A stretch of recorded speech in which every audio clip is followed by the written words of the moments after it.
Hey, I think we can get started. It's time.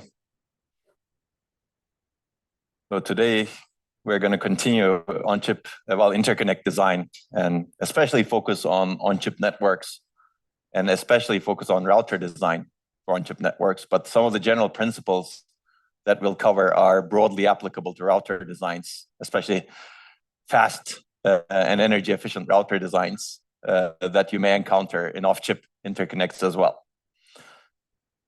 And today is the last lecture before the exam. And after the exam, we'll have another lecture. So we're going to part soon. Okay, so just a reminder, we'll have a Safari conference Monday. It should be fun before your exam. There's a lot of interesting topics that are going to be covered. It's also online. You can join.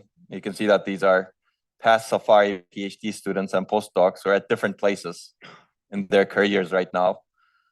There are a bunch of things that we have discussed, like some of these are related to DRAM, processing in memory in mobile devices, operating system and processing in memory interactions, genome analysis, power challenges and next generation AI accelerators. Jawad has been working on power management for a long time. He spent several years with us working on that topic, and then he continues doing that in the industry right now on AI accelerators, and looking at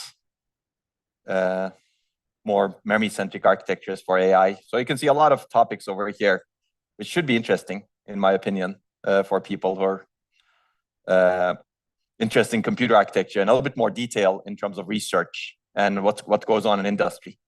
So you can see that we have a nice mix of industry plus academia plus supercomputing labs over here.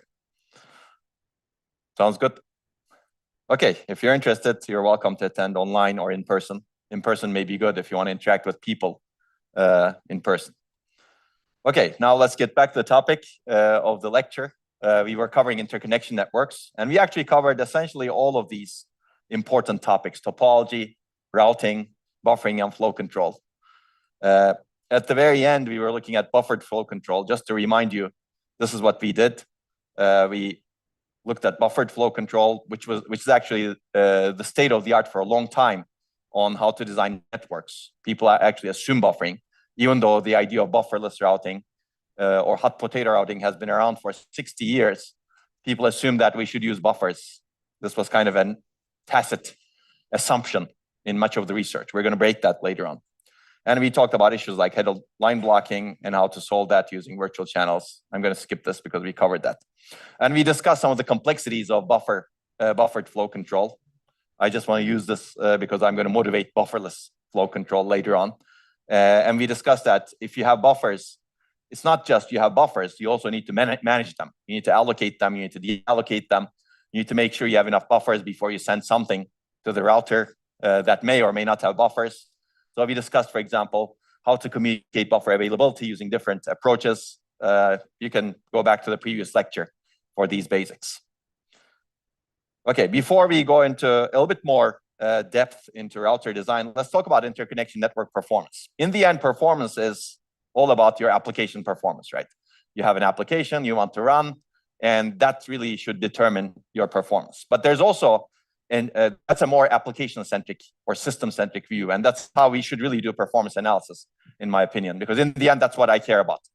I have this important application, whatever application it may be, and I care about its performance. And its execution time is this much, its throughput is this much, its latency is this much. That's what I care about in the end. Its energy is this much. So that's the system-centric or application-centric approach. But there's also a network-centric thinking, which could enable you to customize the network, maybe for different applications. So we're going to look at it from that perspective right now. And this is the load latency curve, which we have discussed in an earlier lecture at some point when we talk about fairness via source throttling, for example. And this is how people usually think about network performance. And you have on the x-axis, you have the load that you inject into the network, basically some injection rate into the network. You can characterize this in some way. How many packets per cycle per node you're injecting into the network, for example. This is also called amount of load or offered load in terms of the fraction of capacity in the network. There's a maximum possible injection rate. Are you operating at 100% injection rate? You'll see it in the papers, etc. But that's kind of the x-axis. And as you go from 0 to high values, of course, you're loading the network more. You're injecting more into the network, right? And on the y-axis, you see latency. And the curve usually looks like this. Regardless of whatever network you have or whatever system you have, whenever you have more load on the network, your latency starts increasing, and at some point, your latency shoots up. This is, you can think of it like, actually, this is a general principle of a lot of systems, right? If you keep sending a lot of emails to someone, the response, and measure the response latency, you will see a very similar curve. Right? Because at some point, basically, they're overwhelmed and they're saturated. Their throughput cannot really match the throughput of you injecting messages to them, and their latency shoots up. So you can think of it that way. So in the end, what is the maximum, what is the latency determined by? So this is the latency part. And there's also something that I'll define over here as the saturation throughput. So latency is really dictated by how you design the network. It's really, there's some minimum latency because of your topology, right? For example, there's a minimum latency because of a mesh topology for a given access pattern, for a given injection rate. And if the injection rate is 0, if you're not injecting, there's clearly a minimum latency that you get, that you cannot go below. But that's not enough. And then, so there are some inefficiencies in your routing that may actually increase the latency, because when you make routing decisions, it increases the latency, right? Because you're dynamically switching or you're statically setting up the route. So your latency increases because of your routing mechanism. Ideally, we would like to keep that low, of course. And then your latency is also determined by the flow control and the buffering you employ. So in the end, a combination of these three, which are not necessarily equal, this picture is not meant to be exact, gives you the zero load latency. At zero load, you get some latency from the network for a given injection rate. Okay, so you cannot go below that basically, because that's really dictated by your network design. On this side, you have some maximum throughput or maximum injection rate, maximum packets per cycle per node that you cannot go beyond because your topology doesn't allow that, right? Your topology dictates how many things you can inject, your links, how they're wired, etc. Your router also reduces that a little bit because your routing efficiency is not perfect, right? You may have conflicts in your router. You may not have a huge radix, etc. And that actually reduces your throughput also. And also you have inefficiencies in your flow control buffering. Maybe you don't have enough buffers, etc. And that also reduces your throughput. And this asymptote, where latency shoots up, is called the saturation throughput. Essentially, the network really saturates at that injection rate. You cannot go beyond that injection rate. So this is how we usually characterize networks in general, but this is also broadly applicable to systems where you inject messages into. And you'll see a lot of these curves in papers. Okay, I already defined this, but latency with no contention is zero load latency, and saturation throughput is injection rate at which the latency asymptotes. Make sense? So that's why your design is really important in the end.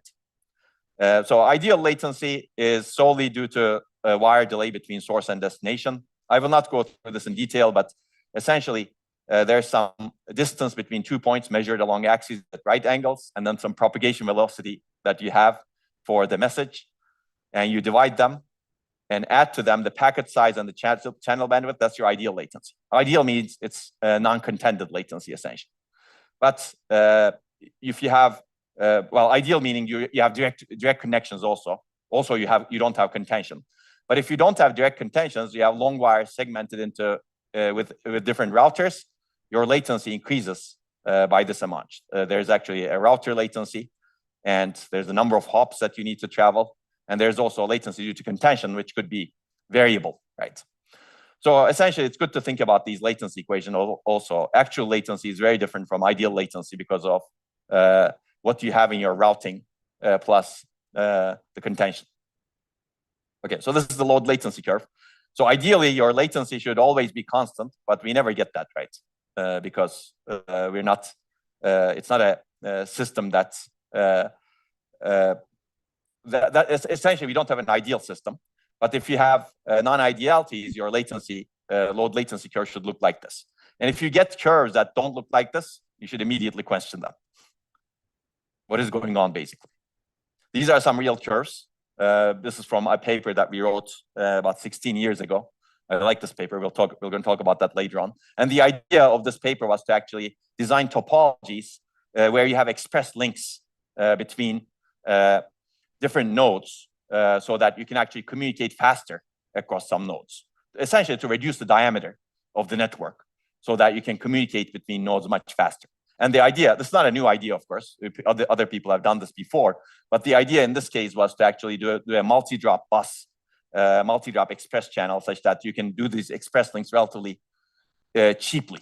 I'm going to show you pictures later on. But these are some examples of load latency curves that you get for different types of topologies. Mesh, for example. There's concentrated mesh where you have some hierarchy of mesh. There's some concentrated mesh with channel bandwidth doubled. There's flattened butterfly, a butterfly network flattened to be on chip, nicer on chip. You need to look at the pictures of it to see from the paper. There's multi-drop express channels and multi-drop express channels with double the bandwidth for each channel. I don't want to go through this exactly, but if you look at this, one of the key takeaways is your load latency curve looks very much depends on the type of traffic that you inject. So there's some injection rate in terms of percentage defined in some way in the paper, but the type of traffic that we inject over here is synthetic, meaning we're not actually using workloads. Workloads may actually show different examples. So uniform random, for example, what does that mean? This means that every node has a uniform random probability to send a message to every other node. And this probability is equal across all of the nodes. And as you increase that probability, your injection rate goes up, of course. And at some point, things saturate. And you can see that for this particular case, it happens that mesh has the highest saturation throughput, but it has terrible latency. So you can see that something that may have very high saturation throughput may not have very good latency because of the characteristics. And for this example, MEX, multi-drop express channels, has the lowest latency, but not so great saturation throughput compared to mesh, for example. So in the end, the key takeaway is your traffic pattern determines your load latency curve, and different designs have different trade-offs. And there's no perfect design, basically. That's the key takeaway. It's all trade-off in the end. And this traffic pattern is really important because these are some of the traffic patterns that people use. And a lot of these are introduced by that paper that I mentioned. Not introduced, but actually formalized in that paper that I mentioned. Not paper, the book that I mentioned from Bill Daly and Brian Tolles. But these traffic patterns may not be really representative, right? It's good to think about applications, right? What does that application do? Is it uniform random? Maybe not all applications are uniform random. I think a bit complement is you basically change the complement. I don't remember actually. Do you remember? Okay, yeah, destination is the complement of the source, right? X, Y, Y, X, or no? It's the bits complement, the bitwise complement, right? Yeah, okay, that one's transpose. So transpose is easier, yes. Basically, if you have a node that's at row and column, you send a message to column and row. A node at column and row. This is actually a bitwise complement. The address that you have of the source and the destination are bitwise complements of each other, of the coordinate address, essentially. And there are a bunch of other patterns. So these are basically traffic patterns that people have introduced to analyze network performance, but they may not be very representative of the real applications. So it's always good to think about that. And this is one of the criticisms of some of the research that has been done in this area. There's a lot of work that looks at these traffic patterns without looking at applications. And this is one of our major contributions. Basically, we looked at a lot of applications to really understand whether we should be using these patterns as much or not. But these are still useful to intuitively understand what may be going on.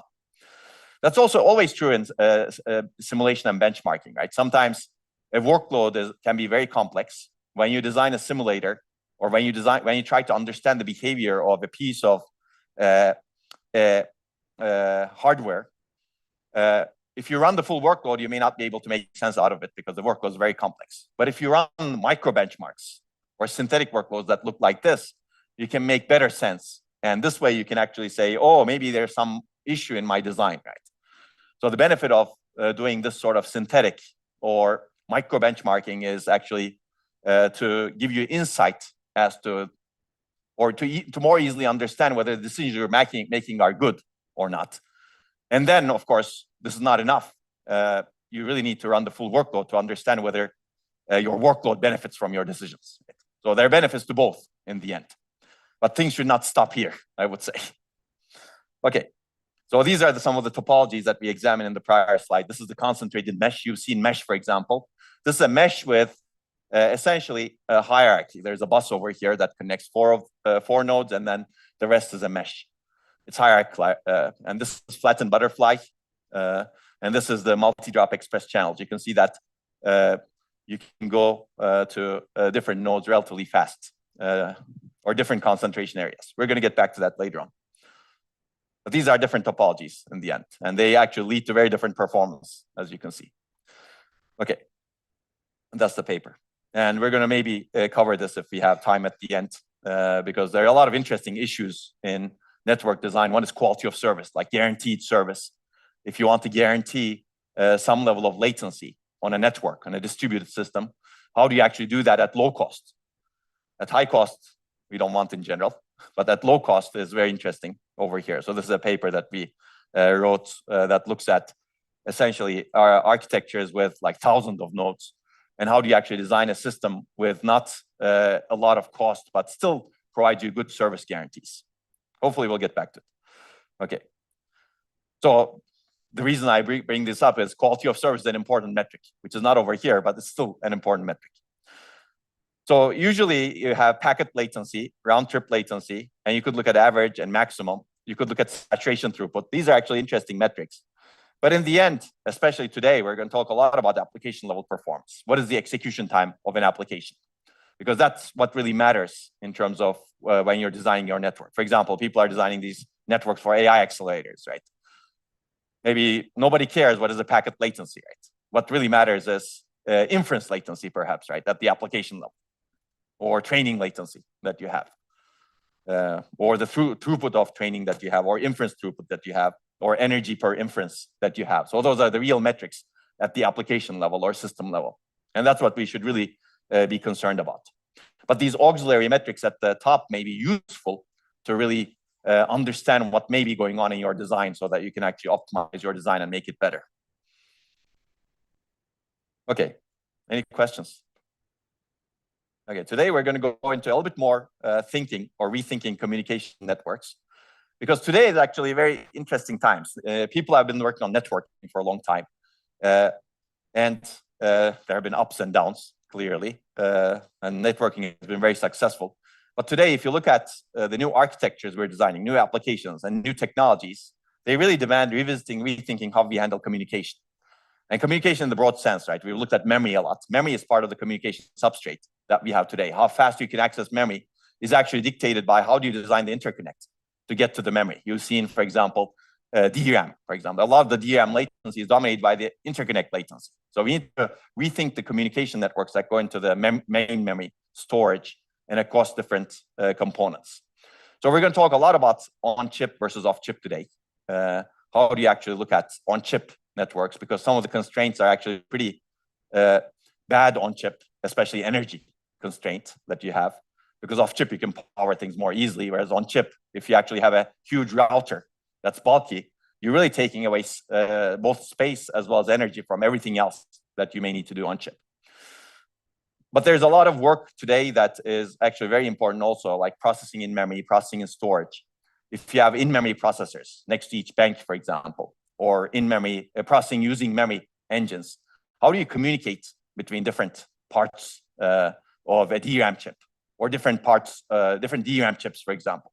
How do you handle that communication? And this is actually a very open area today, because it's not easy to add a lot of communication substrates inside a planar DRAM chip, as we discussed, because of the fabrication technology. But once you go to 3D stacking, you may actually have more freedom to add communication, maybe routers also. How do you actually do communication between memory-centric and compute-centric units? That is also important. Today's workloads are also interesting. Like, how do you actually customize the network for workloads That's one of the papers that I mentioned yesterday that adopted the bufferless deflection routing, for example. One of their goals was to actually customize the network to the machine learning accelerators that they're building, right? How do you actually do that? And how do you actually have a network that's customizable to the communication patterns of different applications, like genomics, for example? Okay. And then there's also new technologies like 3D stacking that can enable better communication across components. We've discussed 3D stacking in processing near memory, for example. If you have a logic layer that you can stack underneath memory layers, you can do communication much nicer in that logic layer. That's what, for example, Tesseract took advantage of, right? It actually connected these in-order cores, many in-order cores in the logic layer using Dragonfly network, for example. Well, Dragonfly is actually outside network, but using some sort of network internally. But it was a crossbar actually when we did it. But you could actually do other types of networks because crossbar can be expensive, as we know right now, in the 3D stacking, in the logic layer. But with 3D stacking, you can actually have a lot of opportunities. And we've discussed a little bit of that modern TPUs have optical networks. So it's good to think about that, right? That reduces the wiring, which is good. But it also introduces some overheads, like when you actually need to transition between optical to electronic, when electronic versus optical, you have overheads when you actually do that transition. And you need to do the transition unless you do everything optical, right? And we don't know how to do that efficiently and reliably yet. We don't know how to do optical computing at this point. Okay, so there are a bunch of things to think about. And that's one of the reasons GPU networks have been evolving, because this off-chip communication, both on-chip as well as off-chip communication, has been very important, right?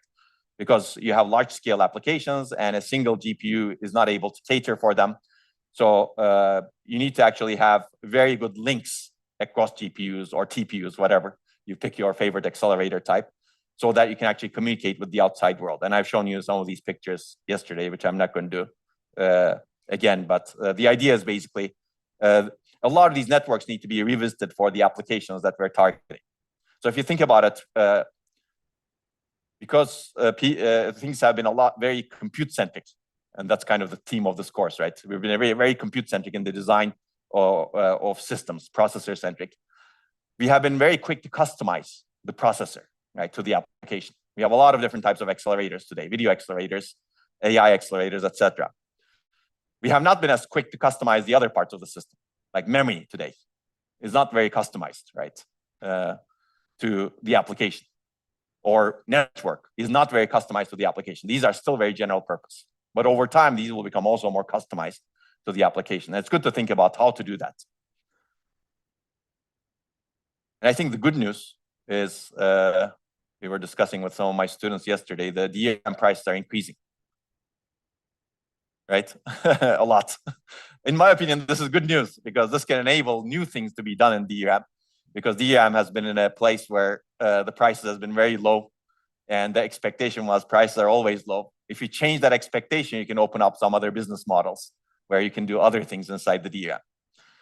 So maybe DRAM should have its rightful place in how we do computation. Maybe the other prices should be reducing and DRAM should be increasing.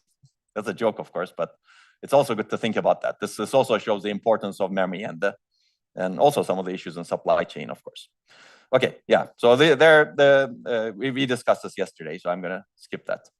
I'm going to skip some of these also because I've already said a lot of this. So every component is being examined today. When I said this in the first lecture, that's actually true.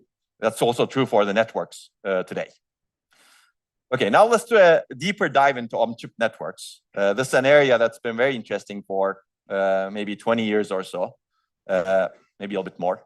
But the basic idea is you have a lot of elements, nodes in a network on chip, and they need to communicate with each other, right? Cores, caches, memory controllers.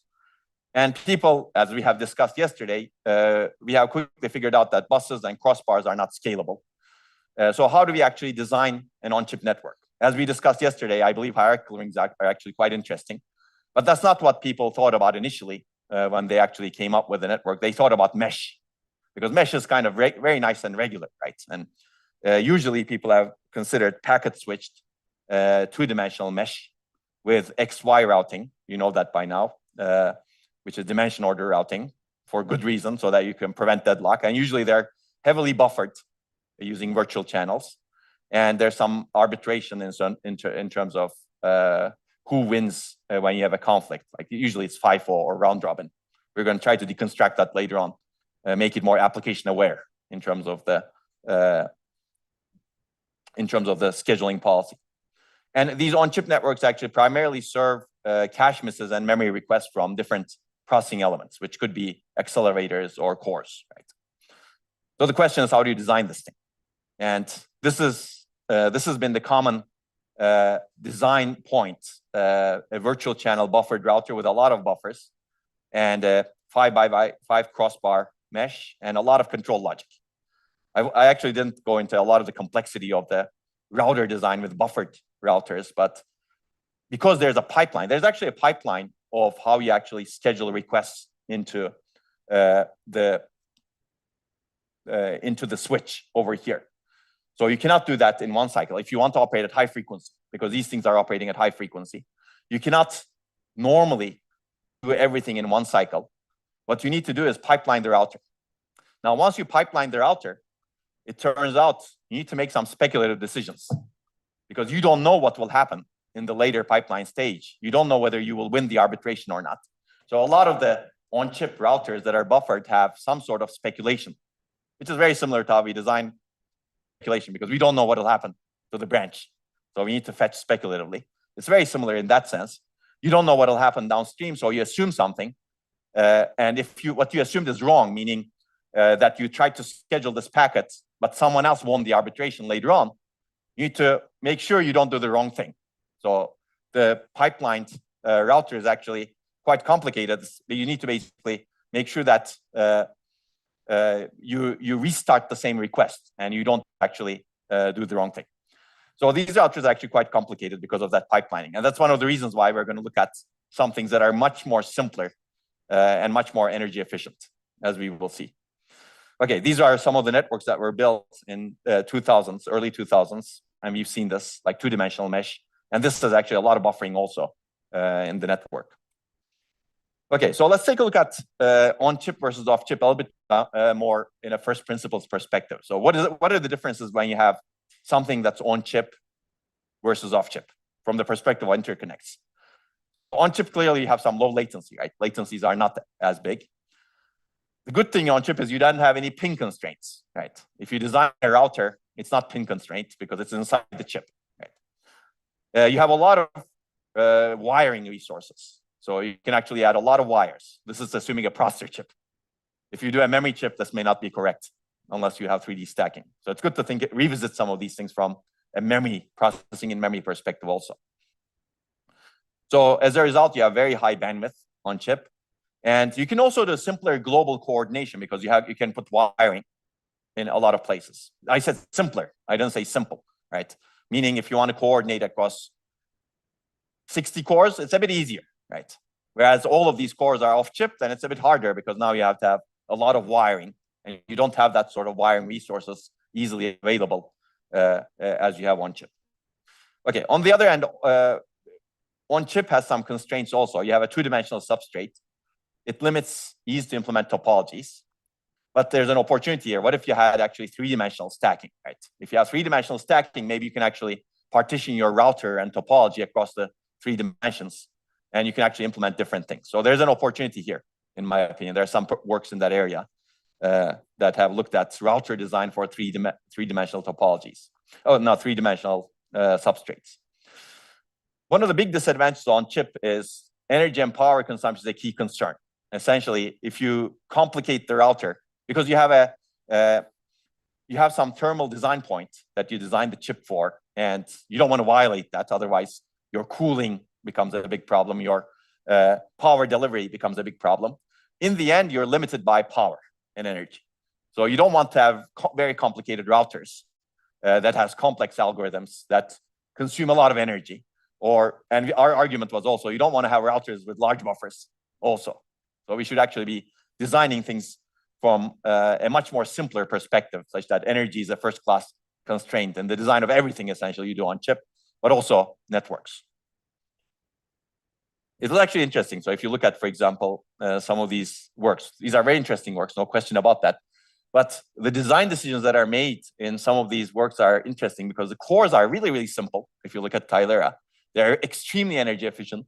But if you look at the network, it's huge. It's like a beast with huge buffers.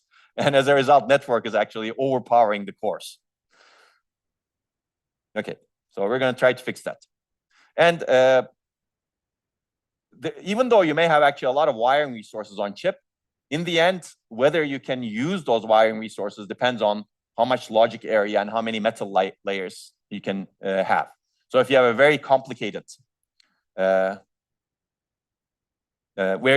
network, like, I don't know, the hypercube that we looked at, right? Cosmic cube, for example. And if you have 1024 of those, the wiring of that may not be easy if you have, even if you have 20 metal layers, for example, right? It's good to think about that, right? So in the end, your metal layers constrain the use of wiring resources, but this could also be overcome with 3D stacking technologies like monolithic 3D or other 3D stacking. So I think 3D stacking actually can alleviate some of these concerns, but it makes this one much worse. So it's also good to think about that, right? Whenever you're 3D stacking, your thermals becomes much worse, and you need to be even more careful with your energy and power. But it could help this and this. Okay, so let's take a look at cost also. So if you look at off-chip, normally your cost is pins, channels, meaning big wires, connectors, and cables, right? I showed you the picture of cables in a supercomputer. Whereas on chip, cost is usually storage and switches. Wires are usually plentiful, as we discussed. So the design decisions that you make when you design an on-chip network versus an off-chip network is actually very different in the end. Applications were also very different. We'll see that soon. So in general, on-chip networks can have wide channels, and they could get away with less buffering because buffering is the high costly part. So channel characteristics is also important to think about. Like on chip, you have short distances relatively, again.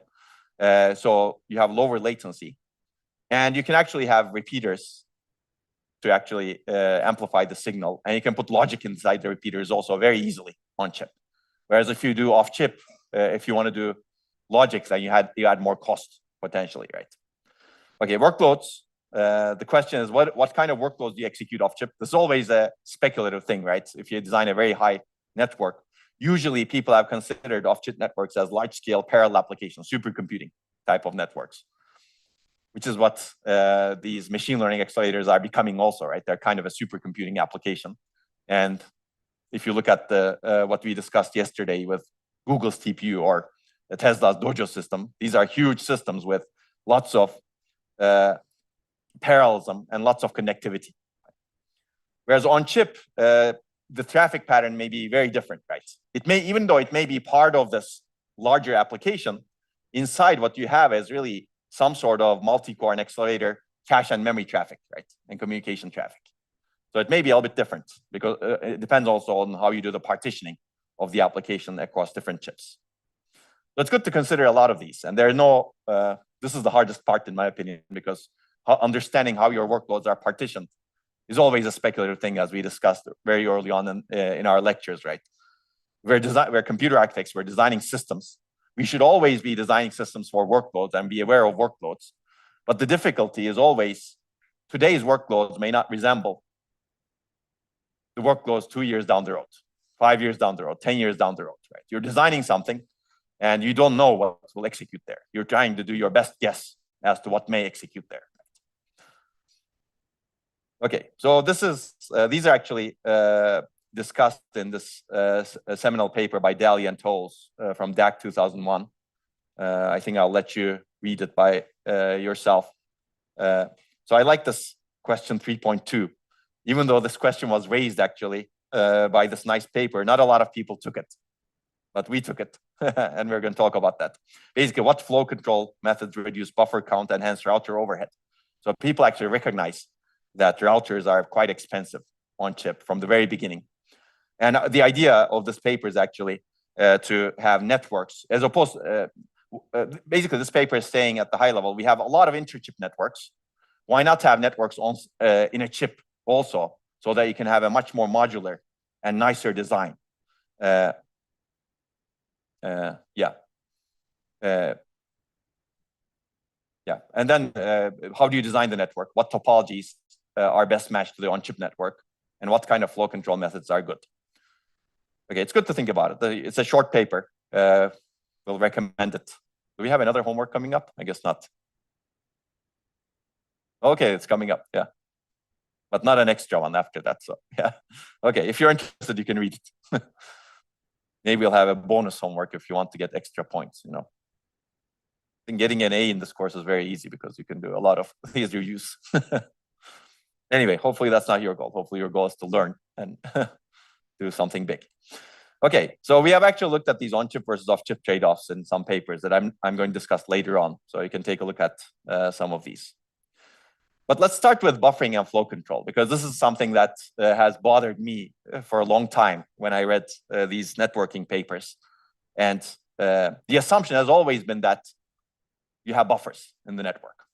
And sometimes it's good to, well, in general, actually, it's good to have a non-conformist standpoint and say, okay, what if I don't conform to this, right? That's actually very good science. What if I actually try to do something very different? Because there's a good reason for it, right? These are expensive. These things are expensive. And that's what we did, basically. So these are slides from our 2009 ISCA paper. So essentially, buffers are necessary for high injection rate. So this is the load latency curve, as you can see. If you have large buffers, you can actually sustain a large injection rate, everything else being equal in the network, because you could keep injecting, as we discussed yesterday, right? Because your buffers can hold on to the things that you're injecting. If you have small buffers, well, you have a low injection rate that you can sustain. So your saturation throughput is much lower. So that's the good part. The bad part is buffers consume a lot of power. They do consume dynamic energy when you read or write. They consume static energy even when it's not occupied. People try to reduce these things, but not so easy always. They add complexity and latency that we have discussed.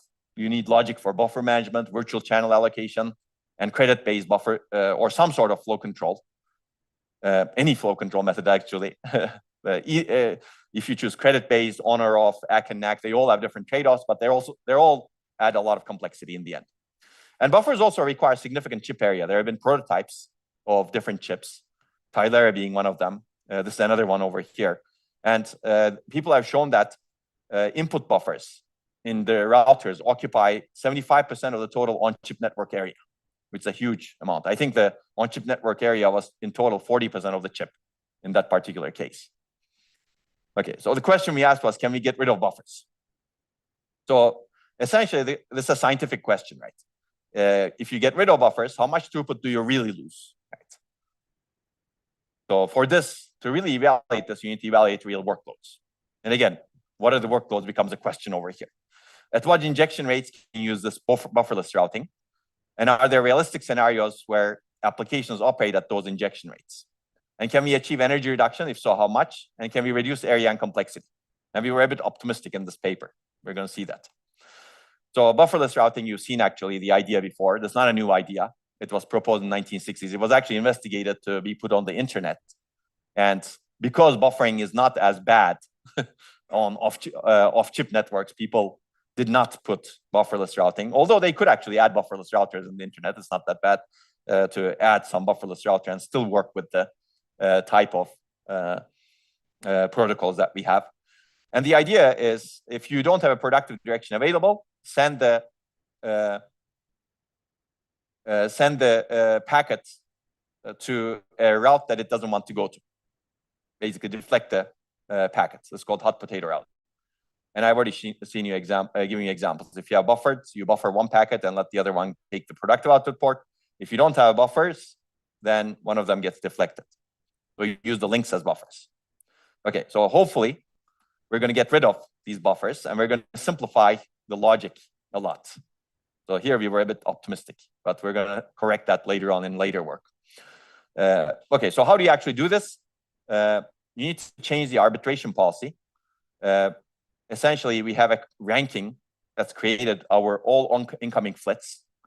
And for a given flit in this ranking, we find the best free output port. And we apply to each flit in order of rank. So it's essentially, we have multiple versions of this. I'll mention the flit level routing because the warm level routing is a huge mess to make it work. Let's say it's possible, and we have a way of doing this in the paper. But flit level routing means every flit has a header, right? If you remember the wormhole routing from yesterday, this is a little bit more expensive compared to wormhole routing, because in the wormhole routing, only the head flit has a header.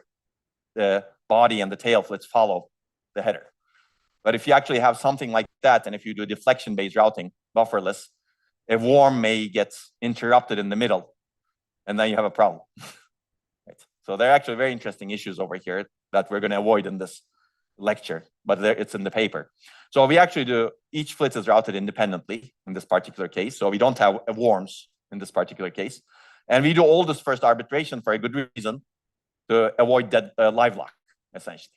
If oldest flit, if you have a timestamp with each flit, and if the oldest flit always gets to its destination, always gets prioritized in the network, you're guaranteed to make progress, because at some point, any flit will become the oldest, right? By definition, if the timestamps are synchronized across the entire network, right?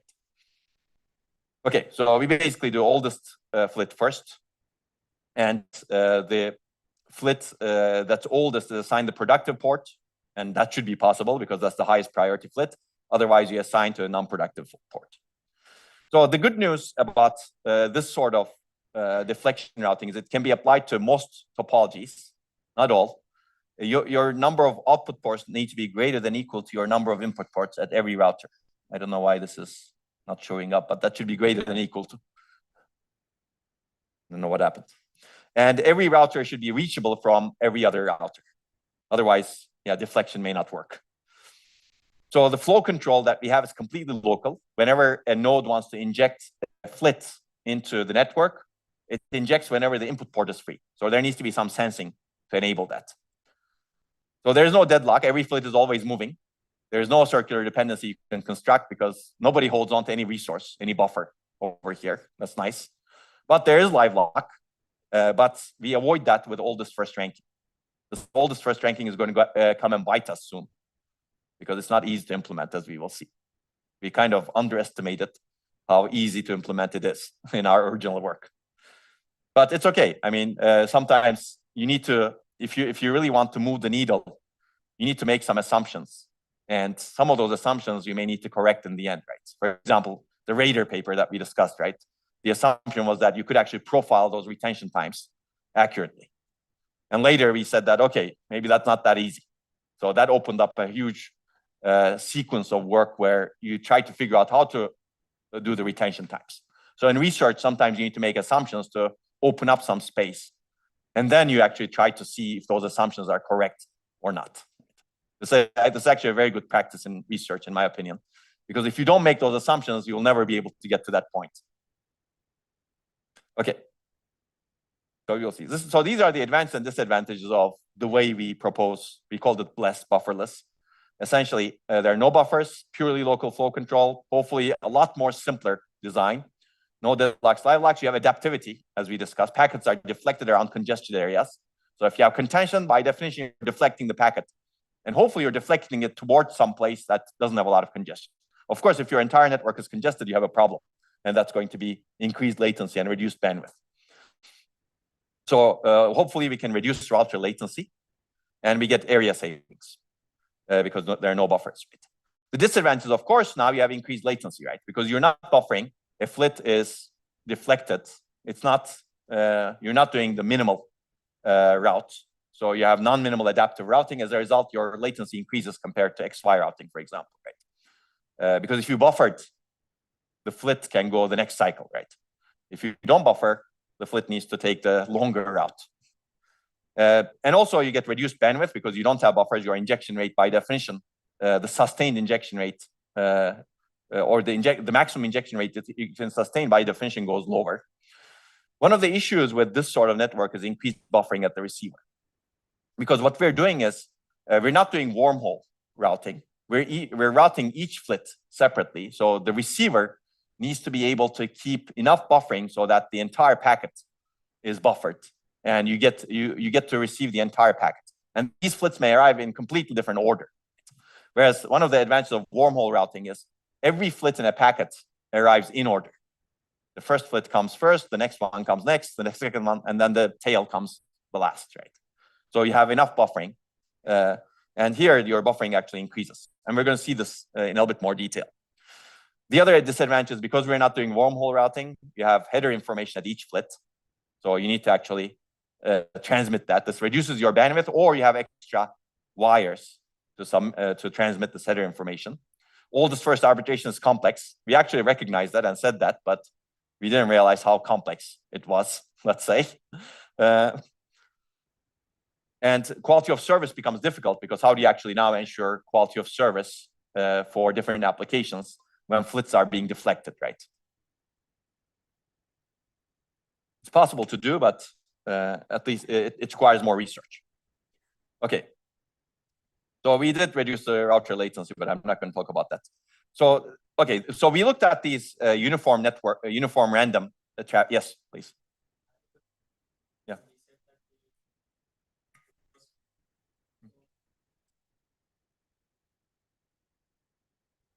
So it depends on how you implement it. For example, if you have a timestamp that's given to the packet, the packet carries it. Flit carries the timestamp. Yes. So in the end, yes, there needs to be some way of carrying the age information with the flit. Yeah. They could be, yes. Yeah, yeah. Or it could be additional. Yeah, your width may increase. Yes.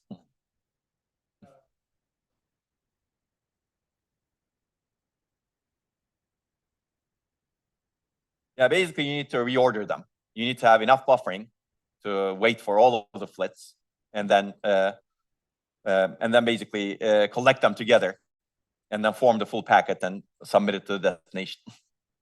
Yeah, we're going to talk more about that soon. Yeah. Okay. Okay, cool. Okay. Somebody says no sound over here, but I don't know if that's true. Online, it's okay. All good.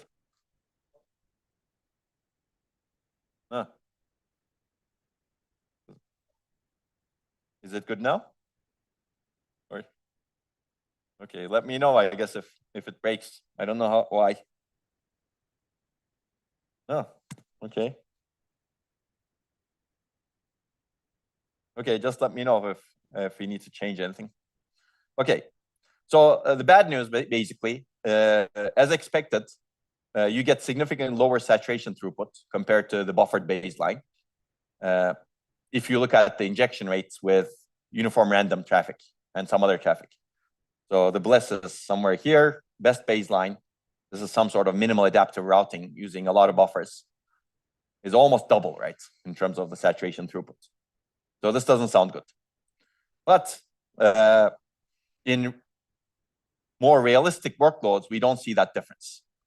Basically, this is one of the moderately intensive workloads, and these are different intensities, basically, different types of networks, 4x4 and 8x8. This is an indirect network. No, this is an indirect network, 4x4 and 8 workloads. Only 8 nodes are running workloads here. All 16 are running workloads. But you can see that the differences between networks is not that much if you look at it. So we assume perfect caches because this actually stresses the network a lot more than imperfect caches. Because if you think about it, if you have a 4x4 network, and the kind of traffic we're looking at is cache miss traffic, and cache miss traffic can be served from from memory. If you don't have perfect caches, then the cache miss traffic gets out of the processor, goes to the memory controller, and it doesn't really cause trouble, let's say, in the on-chip network. On-chip network is much more loaded if you actually have perfect caches. Okay, so we get basically very little performance degradation in using BLES. Of course, assuming if you can reduce the routing latency very aggressively, which is very hard to do, you can actually even get better performance, but that's not going to be easy. Okay, so and this is the savings that you get. Basically, these are some the same workload. And you can see that we're reducing the buffer energy a lot. That's the red part compared to buffered networks. There's still some buffer energy because we need actually pipeline buffers, for example, in the router. And we're increasing the link energy a little bit, because you're actually increasing how often you utilize links. And the router energy is slightly increasing also. But overall, the energy is actually reduced by about 40% in this workload. Okay, basically, the key takeaway is injection rates that we see in on-chip networks are not really that high on average, because the network is self-throttling. Essentially, you have different kind of traffic. You don't have uniform random traffic, for example. And also, if a processor, so one of the other issues with this sort of synthetic workloads is sometimes you keep injecting into the network, right? But if you look at a system that's real, a processor stops injecting at some point because it stalls, right? So here, the network is actually self-throttling, if you think about it. So that's why you don't get extremely high injection rates in real workload scenarios, because the processors stall. Okay, I think I already said the second one. Okay, so these are the conclusions that we had in this study. For a wide range of applications and network setting, we concluded that buffers are not needed. You get a lot of energy savings, and you get a lot of area savings. This is network area savings. And you simplify the router and network design. And performance slowdown is small. So we made a strong case of rethinking an OC design, and future research we suggested should support a lot of other things. Okay, this is the paper. And the question is, of course, can we do better, right? Any questions on this one? Now we're going to try to make the router better. Because unfortunately, at least the way we proposed it in this work, the router is not easy to implement. And that's what you discover when you actually go and try to implement it for real. Yes?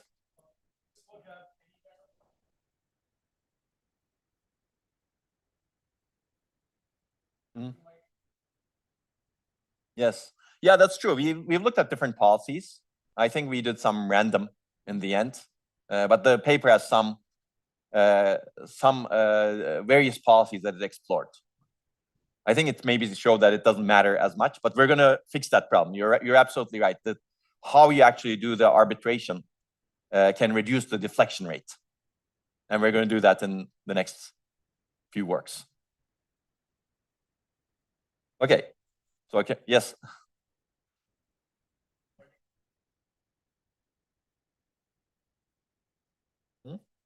Yeah, exactly. Yeah.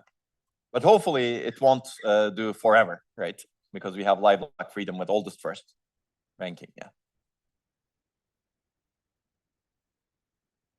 Exactly. Yeah. Yeah, exactly. That rate increases the link link energy and also router energy, as we have seen. Yeah. Mm-hmm. Some additional logic. Yes. Yeah, we're going to look at those things a little bit more. Okay. So basically, these are some of the issues in bufferless deflection routing. We discussed this briefly yesterday, but live lock, we're going to look at that.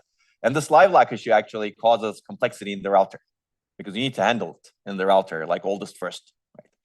And there's performance and congestion at high loads. Okay, maybe if you don't have a lot of loads, if you don't have a lot of injection rate into the network, it's okay. But if you're actually injecting a lot, and there are some applications that is where that happens, how do you actually handle that? And finally, quality of service and fairness. And we looked at a lot of these issues. So I'm going to cover some of these things. So this is the next paper that we wrote after we started looking into how can we implement this. We call it Chipper. And essentially, I already said all of these, so I'm going to skip. Basically, there are a couple of things that are not addressed in the original work. We don't, essentially, there are complexities in the router.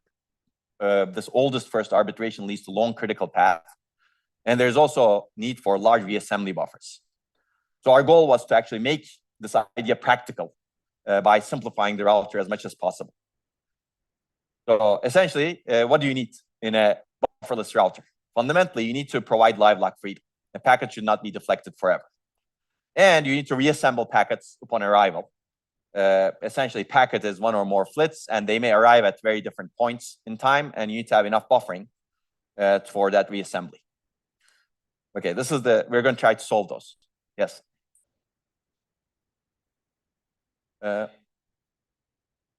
So not necessarily. I mean, I guess they could. Yeah.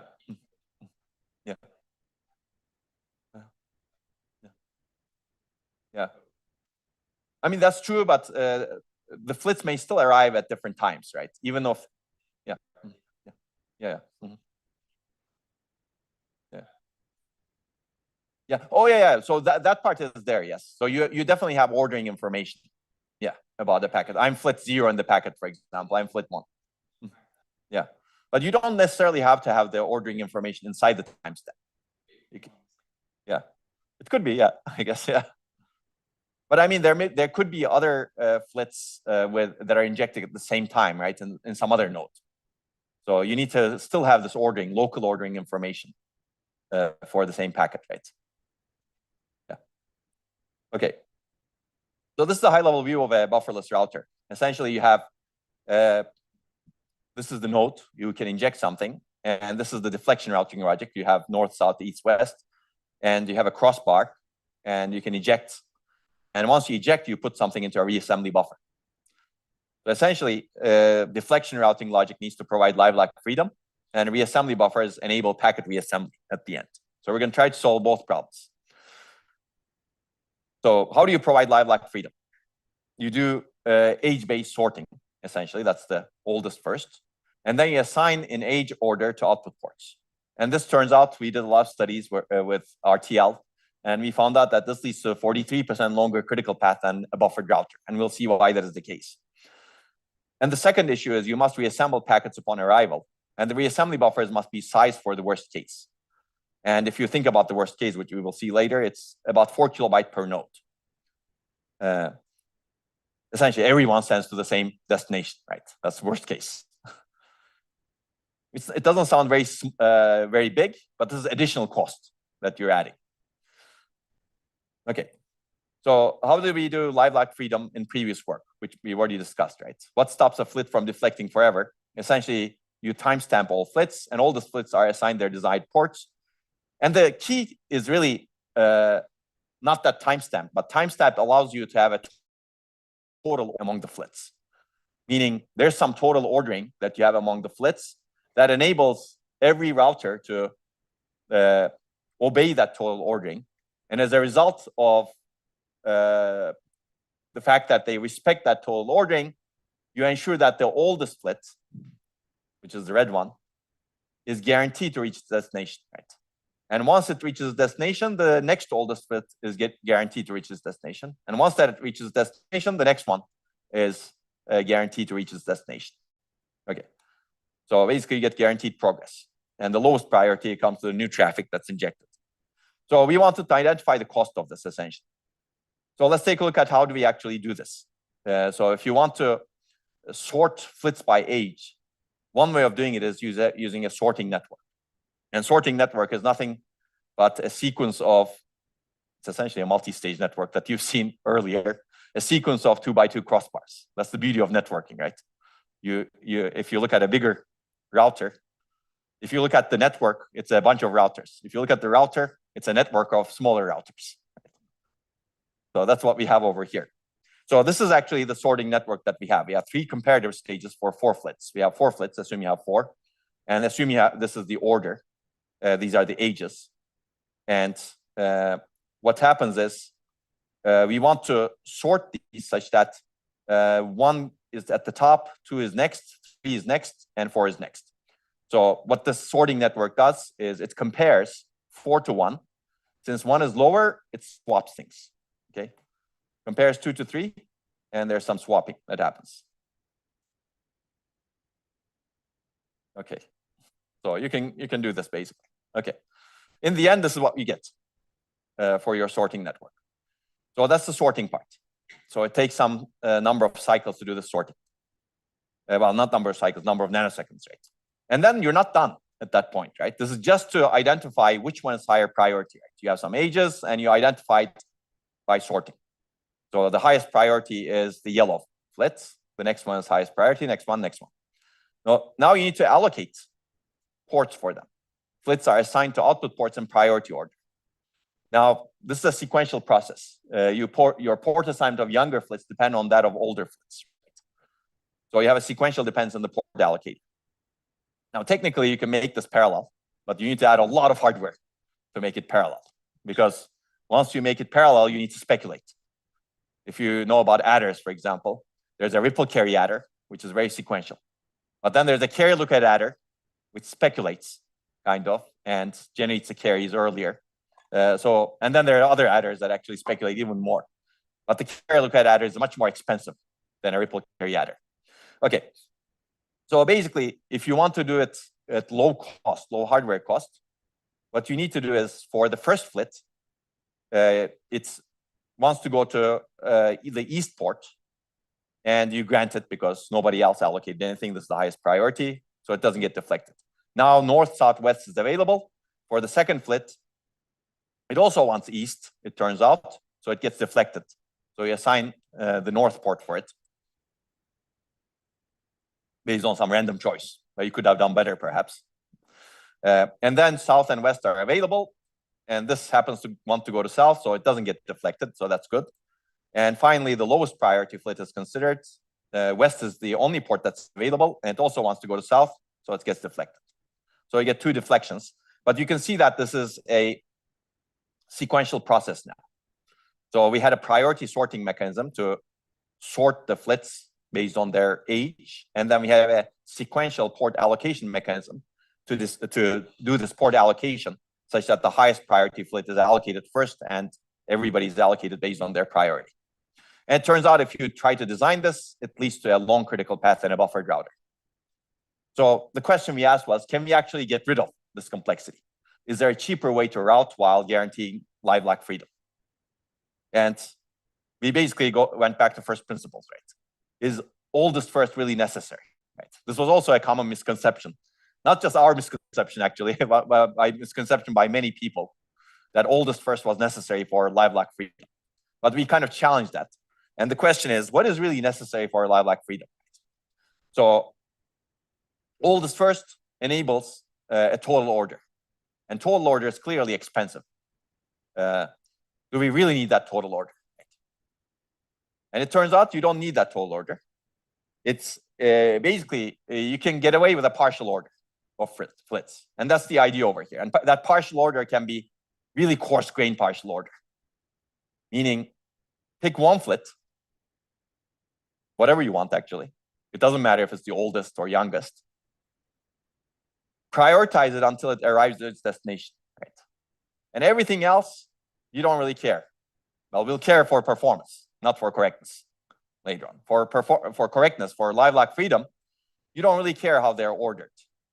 But this one, you really care. And it needs to get to its destination. Let's call it a golden flit.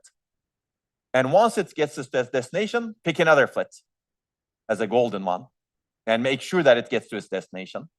And then once that gets to its destination, pick another flit as a golden one and make sure that it goes to its destination. And this process allows you to ensure that every flit eventually gets to its destination. You don't need to have a total order. You just need to have a partial order where one flit is prioritized over every other one. And you give it enough time such that while it's prioritized, it reaches its destination. If that variant is not maintained, then live lock freedom is broken. Right? It has to. When it becomes golden, it has to reach its destination. Does that make sense? So you need to there needs to be enough time based on the network characteristics for a given picked flit that it was guaranteed to reach its destination. Okay, sounds good, right? Hopefully. Nobody has issues with this, yes. Meaning in terms of maximum latency of a packet. Yes. So this could increase your latency, that's right. The question is, it is maybe on the worst case, but in average case, how bad is it? Maybe it doesn't matter because you don't run into these situations that much. You can bound the maximum latency. You can figure out what's the maximum latency based on all of this information. But that maximum latency may be longer than what you would get with oldest first. That's true. Yes.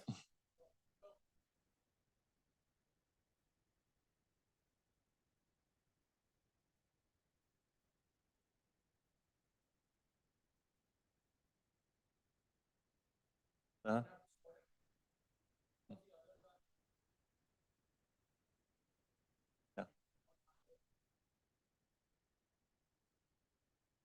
I mean, you don't know that they're getting actually deflected.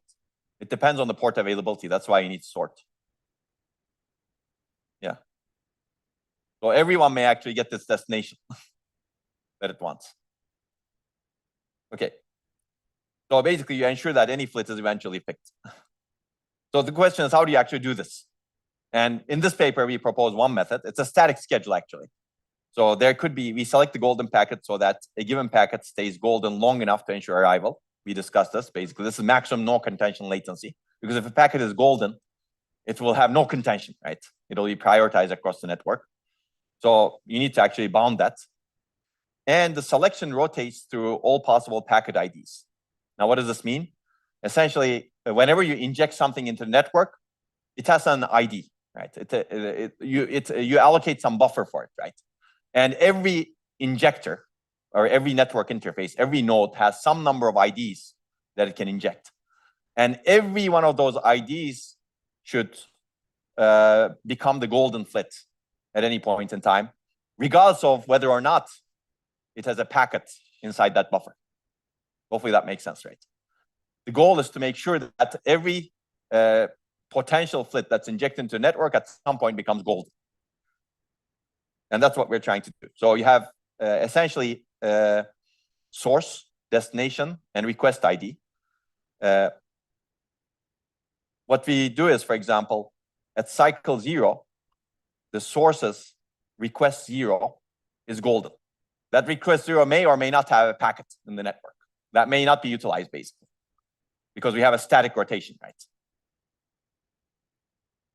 And at cycle 100, which is more than maximum no contention latency, we make the request 0 from source 1, meaning another node, golden. So if there's a packet, it will reach its destination for sure. If not, too bad. Well, if not, basically, there's nothing golden that's circulating around the network. You don't lose anything because eventually the packets that are circulating in the network will become golden. At cycle 200, source 2's request 0, etc. Basically, hopefully that's clear, right? And every router can easily obey the schedule, right? Every router, every n cycles changes the schedule so that it knows exactly who's golden and who's not golden. This gets rid of coordination across the routers, but this does increase the latency potentially to resolve. I call it resolve live lock, or get the golden packet out of the system because your rotation schedule may not come to you at the time you really want, right? Because it takes a long time to rotate through all of these packet IDs. Okay. Make sense? There could be other ways of implementing this, but this is actually a simpler way that requires no coordination across the routers. Okay, what does golden flit routing require? That's the next question, basically. This is relatively easy to distribute to routers. Everybody obeys the same schedule, no question about that. You need to find the maximum no contention latency. Now, you only need to properly route the golden flit, essentially. You don't need to obey H priorities. So you don't want priority sort. There's no need for that. And there's no need for sequential allocation also, because what you really care about is only the golden flit for correctness. So how do we actually route the golden flit in a 2-input router? Essentially, we pick a winning flit. Winning flit is golden flit. Otherwise, we randomly pick one of the flits as a winning flit because we don't care. And we steer the winning flit to its desired output and deflect the other flit, basically. That's the idea. And this leads to golden flit being routed toward its destination always. So let's take a look at the router we designed. Essentially, we have 4 inputs and 4 outputs. Each block will make its decisions independently. So we're going to have deflection as a distributed decision as opposed to a sequential decision that we had earlier. So let's assume that the golden flit is golden, or yellow flit is golden, but it kind of looks golden, I guess, yeah. And it should take the west port. So this is the west port, as you can see. This flit that's coming in from the north also wants the west. This flit coming in from the east wants this one. And this flit coming in from the south wants this one. Okay, these are the destinations, that productive ports, let's assume. So in this router, red and green compete. Neither of them is golden. As a result, you randomly pick one of them as the winning flit. It happens to be red. So you swap. Why do you swap? Because red needs to go to this area, right? And it won. Okay, now let's take a look at the decision over here. This is golden, so that's by definition the winning flit. So it wins, and it needs to go to this direction, so it needs to go this way. Okay? And now you have a decision in the other two routers. Let's take a look at this one. Here, there's no golden flit. As a result, you randomly pick one of them. The green wins, so you swap. I guess you got lucky over there. Either way, you would have gotten lucky. Okay. Here you have a golden one. This golden one wins by definition because it's golden, and it gets its productive output port, and the red one gets deflected. Okay. So every one of these four routers made an independent decision, and because golden flit was prioritized in all routers because of our rules, it didn't get deflected. Every one of the other ones could have gotten deflected, basically. Okay, we didn't take any precaution for that. But now what we've done is we replaced this complicated thing with this. That's the good part. Okay. So now our router is much simpler. Okay, there's an injection that you need to handle early on, but we'll discuss that later on. Okay, packet reassembly. Let's talk about that. And this is the simplest router you can build. Maybe there's a simpler one, but that's a challenge for you guys. If you want to build a simpler router, try. Yes.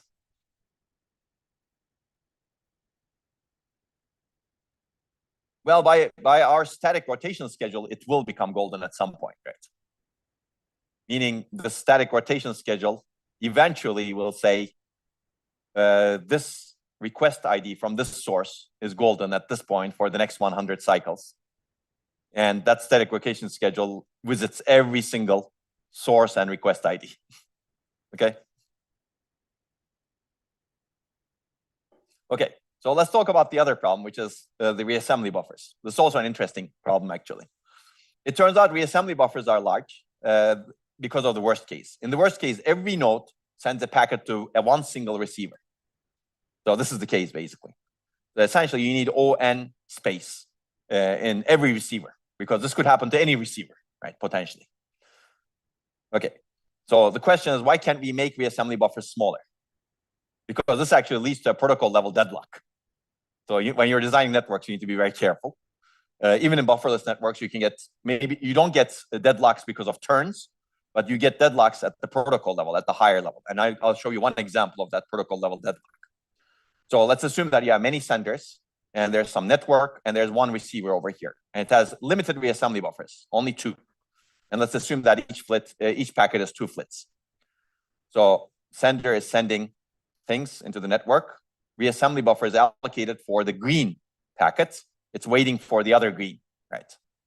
Because each packet is 2 flits. And then this blue also comes into the receiver, and the reassembly buffer is waiting for the blue flit also, the next blue flit, the second blue flit. Now the reassembly buffer is full. You're waiting for the blue, next blue flit, and the next green flit. But what might happen is some other packets get injected into the network. They arrive at this one receiver. We're looking at the worst case. And the receiver cannot take it in because its reassembly buffer is full. So this thing starts circling around in the network, right? Because there's no other place you can put it in, because we made the reassembly buffer small so that we understand the problem. Now, other senders keep injecting stuff in the network. And at some point, network becomes full because you have limited number of links. And senders cannot inject new traffic. And in this particular case, those poor senders happen to be the senders green and blue, meaning the packets that the reassembly buffer is waiting for. So what happens is you cannot inject new traffic, but the remaining flits that are not possible to be injected should be injected for forward progress. So you have a cycle, right? The reassembly buffer is waiting for these packets to be injected, but these packets or flits to be injected, but these flits cannot be injected because the network is full, and the network is full because the reassembly buffer is full. So that's the circular dependence over here. It's in the end a circular dependence on a resource, right? Which is really the buffer over here. So we don't want this basically, clearly. So how do we actually do this without making the reassembly buffers huge? And these sort of ideas have been looked at on the internet context, but we want to actually do it in the on-chip context with little overhead. So what if, for example, you're conservative? Every sender asks permission from the receiver before it sends. This is, I call the pessimistic protocol, right? Conservative protocol. So the protocol is sender before sending something to a receiver asks with some control packet, do you have space for me? And the receiver says, yes, I have space for you, and I reserved it for you because you're the first one who asked, beyond the other ones that already asked and put stuff in there. So you can send things for me. And that's an acknowledgement, goes back to the sender, and now sender can send its flits. Okay? So this is one way of actually reducing the size of the buffers clearly.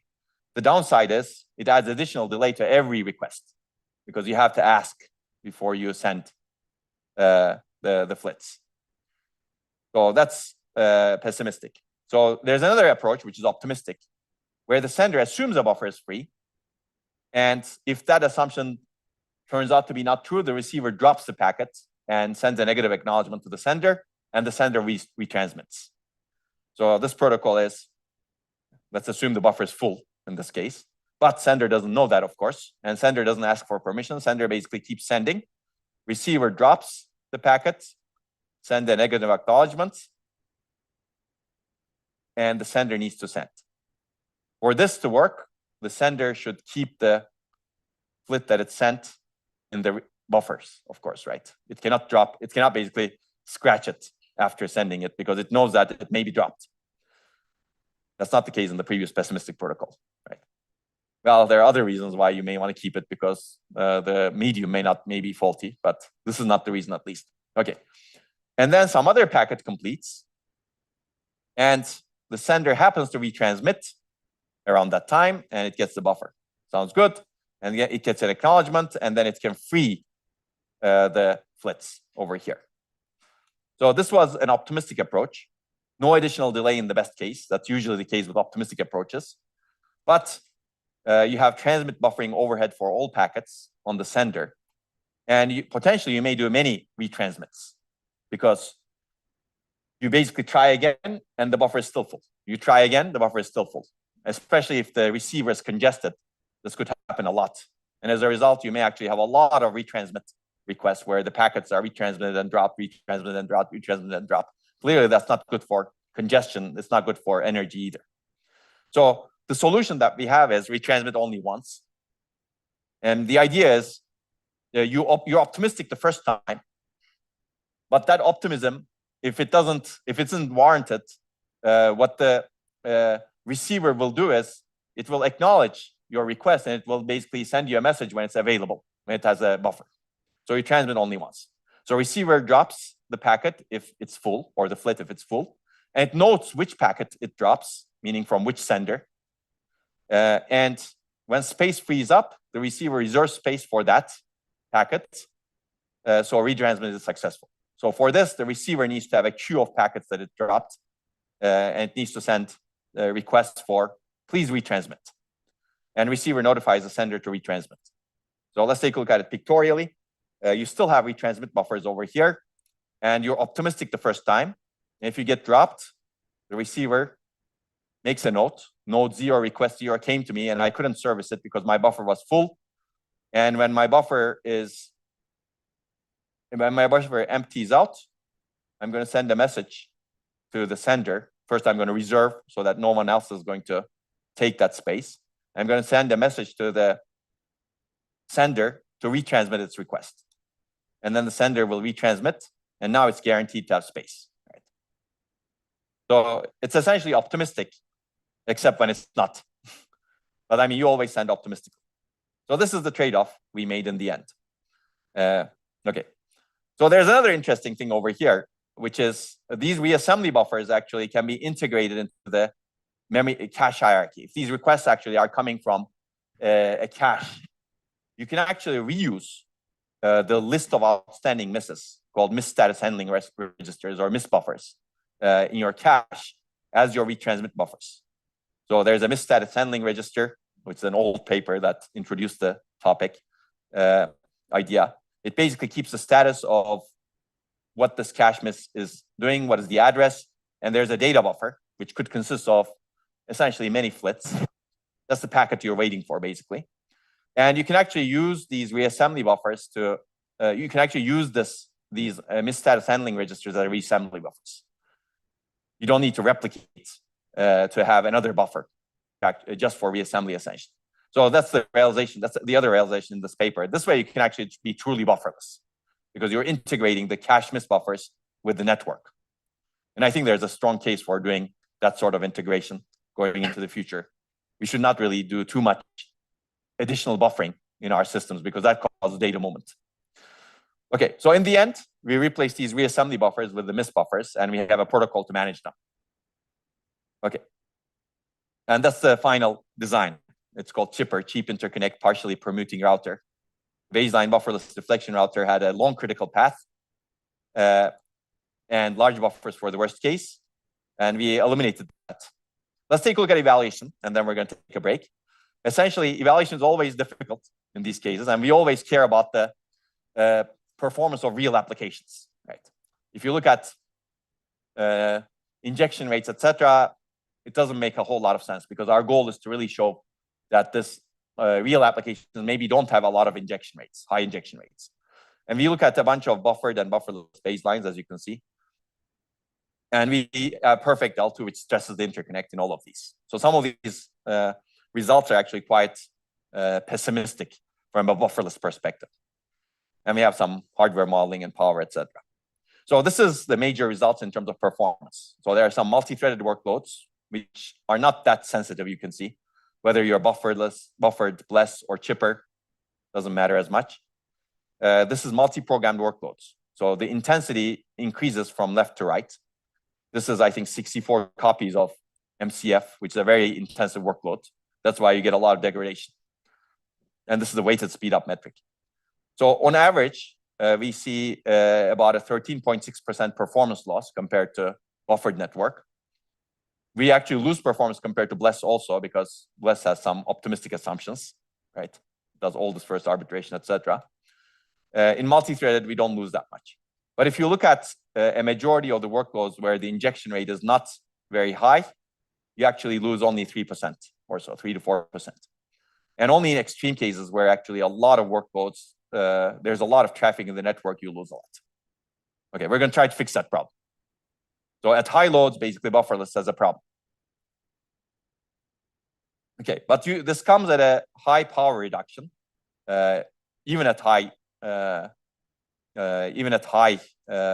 intensity workloads. You can see that on average, the power reduction that we get, network power reduction, is about 55%. And we actually reduce power compared to Bless also because the router is much simpler. And in multi-thread, you also get significant power reduction. So removing buffers actually gets large power savings and slight savings from Bless to ChiPer. Yes.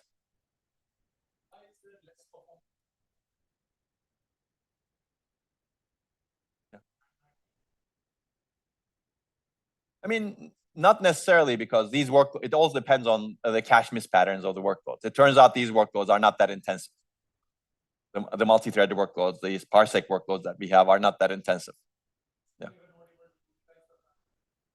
I mean, they are utilizing the parallel cores and maybe they have very good locality in the caches, but they're not communicating across different caches, basically. Yeah. So they're actually very good in terms of parallelism, but they're not very memory intensive. Okay. Okay, this is the area and critical path reduction. So we can actually reduce the router area significantly compared to buffered, and also even compared to Bless, as you can see, even with Bless's optimistic assumptions. And our critical path is actually very similar to a buffered router. So buffered router has a very nice critical path because it examines the heads of the buffers only. That's it. It doesn't need to do any sort of prioritization like we're trying to do. Okay. Okay, so these are the conclusions. I'm not going to go over them because we have more to cover. Any questions? Now we're going to actually solve some of the other issues, like the performance issues soon. But let's take a break. I think let's be back at maybe 57, 1457, and we'll continue with can we do better?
Okay, I think we can continue.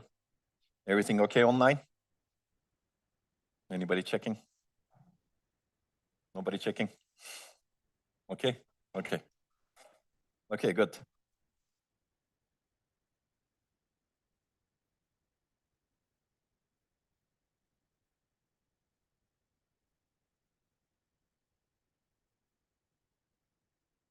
Okay, so now that we have kind of deconstructed buffered networks and tried to make bufferless practical, we're going to solve some of the other issues. So as you can see, the performance is not the best with bufferless. So we're going to try to fix the performance issue. And for this, we're going to introduce a bit of buffering. There's a different type of buffering, as you will see. This is the idea over here. Essentially, we already discussed this. There's a lot of benefits to bufferless deflection routing. It gives you reduced power and area, but high deflection rate that you have hurts performance at high load. So the idea of minimally buffered deflection routing is to fix some of the performance issues. And there are three ideas. I'll go through these in a little bit more detail.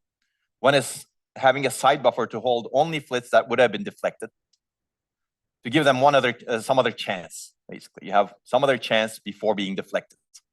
Only 4 flits after you make the deflection decision. That's the idea. The other is ejection bottleneck. There's actually an ejection bottleneck when you actually, when multiple flits try to get ejected in a destination, because you don't have enough ejection ports, one of them gets deflected. So the flit makes all the effort to reach its destination only to get deflected in its destination.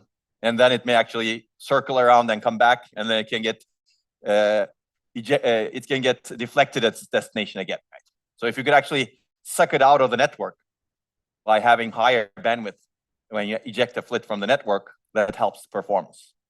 But these are very simple mechanisms to actually improve performance. And the other addresses the concern that we have discussed earlier, which is have some another level of prioritization to reduce deflections, essentially, as opposed to doing random decisions. That's the idea.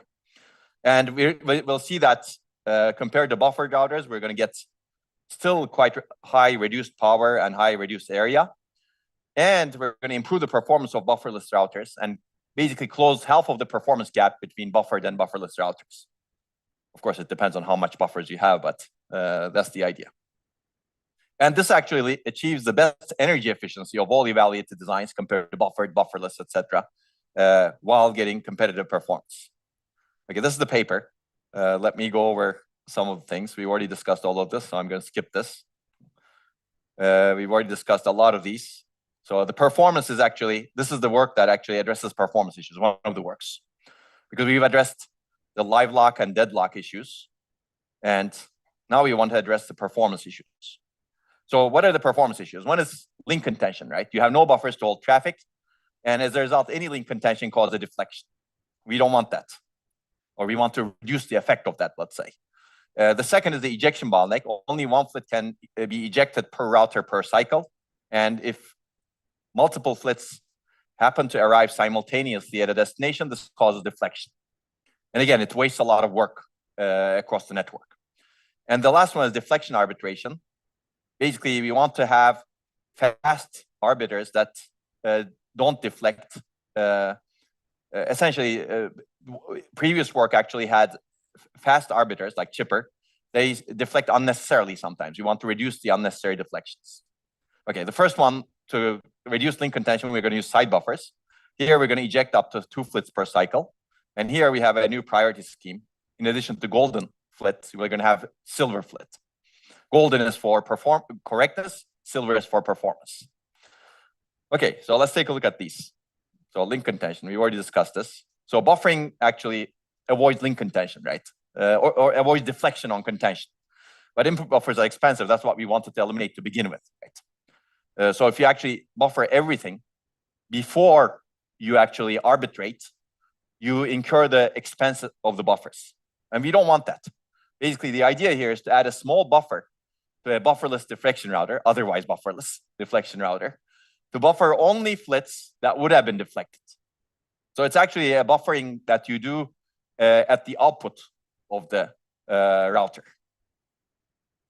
So you can think of the loop back buffer, actually. You're looping back into the input of the router. So this is our baseline router. You have an ejection port, you have an injection port, and then you have the chipper router, as you can see over here. What happens is the red one gets deflected, and it needs to circle around, let's say. But if we have another buffer that we can inject into only deflected things, so this one gets deflected, you make the deflection decision, but you also check whether you can put it into the side buffer. This goes to the productive port, no problem.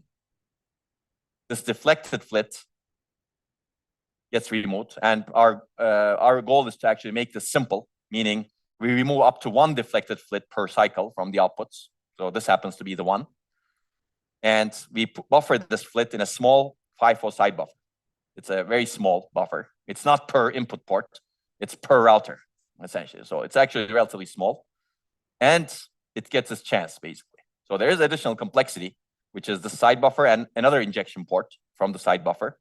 But it gives a second chance to those flits that are otherwise deflected. Makes sense, right? So we re-inject this flit into a pipeline when a slot is available. And hopefully, at that point, it goes to its destination, right? And this saves some circling around the network, hopefully to that flit. And it turns out the side buffer is very effective. And it's also called a loop back buffer. You're looping back, basically, into from the output of the router to the input of the router. Okay. So why could it work well? Because you buffer some flits and deflect other flits at a per flit level. Your deflection rate reduces. There's no need to deflect all contending flits. And we see that if you have a 4-flit buffer, deflection rate is reduced by 39%. So that's not bad. As you increase the buffer size, this increases incrementally, but they're diminishing returns in the end. And buffer is more efficiently used because we don't buffer all the flits. We buffer only things that are otherwise deflected, right? So we get similar performance with only a fraction of the buffer space that you would otherwise have. Okay, so that was a side buffer. These are all simple ideas, but they actually make the router and the bufferless network a lot more effective, building on chipper. Okay, ejection bottleneck. Essentially, I've already discussed the problem. Flits deflect unnecessarily because only one flit can be ejected per router per cycle. And it turns out we did some analysis, essentially, in simulation. We found out that in 20% of all ejections, more than 2 flits could have been ejected. But all but one flit must deflect and try again. And they cause additional contention. They cause additional problems in the network, basically. So if you actually eject 2 flits per cycle, you can reduce the deflection rate significantly also. So that's the idea, basically. And this is also, this is single with ejection. You can see there's only one ejection port. We now added the side buffer. And if both of them are targeted toward this destination, one of them can eject and the other gets deflected, and it needs to circle around and come back at some point, hopefully. But if you had actually, yeah, eventually it circles around and comes back, who knows when. But if you had another ejection port, basically 2 things that could be ejected, yes, you have additional complexity, but you reduce the deflection rate. And the complexity of these components are not that bad in the end. It's basically compared, there are a little bit more wires. You're not actually making the really complex part of the router complex, which is this part. Well, in this case, it's not that complex also because of chipper, but we're trying to solve the problems with that not complex part. But if you don't want to add more complexity in that part. Okay. Okay, I mean, baseline routers also have dual width ejection for comparison purposes. And this is the final thing that we have to reduce the unnecessary deflections as much as possible. And you could extend this also a little bit. Essentially, these fast arbiters that we developed must use simple priority schemes. Chipper, for example, has a very simple priority scheme. If you're the golden flit, you win. Otherwise, one of the random flits is selected randomly. Basically, we don't want to do this randomly, essentially. Okay, we don't want age priorities also. I think we already discussed this. Yeah, I just said this. So a random common case leads to uncoordinated arbitration, meaning if you pick a flit to win randomly in a 2x2 router, you essentially are causing a lot of opportunities for deflection. That's the idea. So we've already discussed this. so I'm going to skip this one. But let's take a look at this distributed decision. How do we get actually unnecessary deflections? Let's take a look at this case where we have 4 flits, and the red one needs to go here, the green one needs to go here, and all flits have equal priority, and no flit is golden, basically. So red happens to win at the first stage, just by luck. Blue goes here, and green flit loses at the first stage. Yeah. Now, red flit loses at the second stage, because random choice, right? So you get an unnecessary deflection over here. And the green one also was deflected anyway, right? So it could have been maybe one of the deflections you could have saved, essentially. Okay, so how do we save it? Essentially by adding another priority level to ensure at least one flit is not deflected in each cycle. So you have highest priority, we discussed this, golden packet or golden flit. This ensures correctness. Next highest priority is therefore performance, enhanced performance. Essentially, you choose pseudo-randomly 1 silver flit per router per cycle. This is not a global decision. This is a local decision.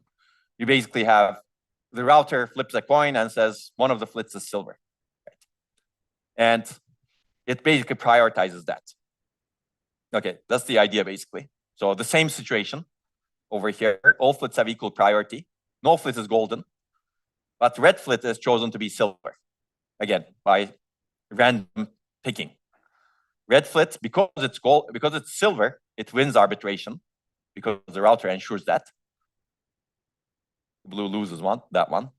And the green flit is deflected. But the red one wins right now. So at least one flit is not deflected. Before, 2 flits were deflected. Both red and green were deflected. Now at least red is not deflected, as you can see. Make sense? Okay, so this simple priority level actually reduces the deflections a little bit more. Okay, so these are the solutions basically. We've discussed all of them. The third problem is unnecessary deflection. So you actually slightly make the router complicated with a 2-level priority scheme, golden, silver. Now you can add bronze also, but that makes the router a little bit more complicated. Okay, so let's take a look at the results over here. I'll go through this relatively quickly. It's a very similar methodology. And we look at an expanded version of the space over here. There was actually other works that were proposed that were inspired by the bufferless routing, which is good. This is called adaptive flow control. It was published at Micro in 2010, 1 year after our paper. It essentially has both input buffers and deflection routing logic. So it has both complexities, if you will. But what it does is it performs coarse-grained mode switching. It basically decides whether to use buffered network or bufferless network. That's the idea for a coarse grain. You can read it for more detail. So we compare that to that also. In the end, it doesn't get rid of the area overhead of buffers, but it may get rid of the energy overhead when the buffers are not used. Right? Okay, so these are some things. Okay, very quickly, all mechanisms that we propose individually reduce deflections. Side buffer alone is not sufficient for performance because there's ejection bottleneck. So combining all mechanisms, which we call minimally buffered deflection routing, side buffer, dual ejection, silver flits, then you can reduce the deflection rate from 28% to 10%. 10% is still maybe large, but as you can see, performance keeps increasing as you reduce the deflection rate. Okay, you can read the details later. Okay, so these are the overall performance results. This is actually an interesting picture. These are real workloads categorized based on their injection rates into the network, multi-programmed workloads. And you can see that low injection rate workloads, then it doesn't matter. Bufferless is as min-BD and also chipper are as good as bufferless. These are the high injection rate workloads. You can see that min-BD is actually higher performance than chipper for sure.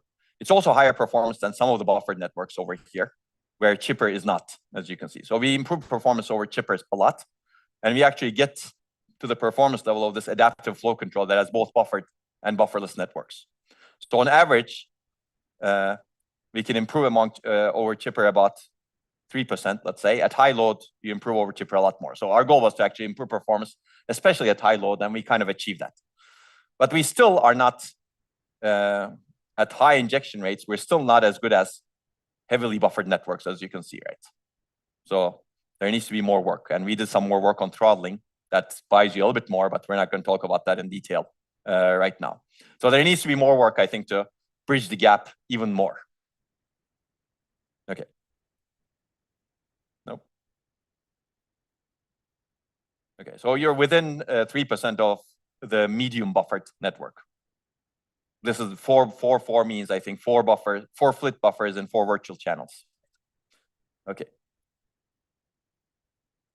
Okay, these are some power results. I will not go into it in detail, but compared to network power, for network power, MinBD is the best design. It reduces network power over chipper, as you can see.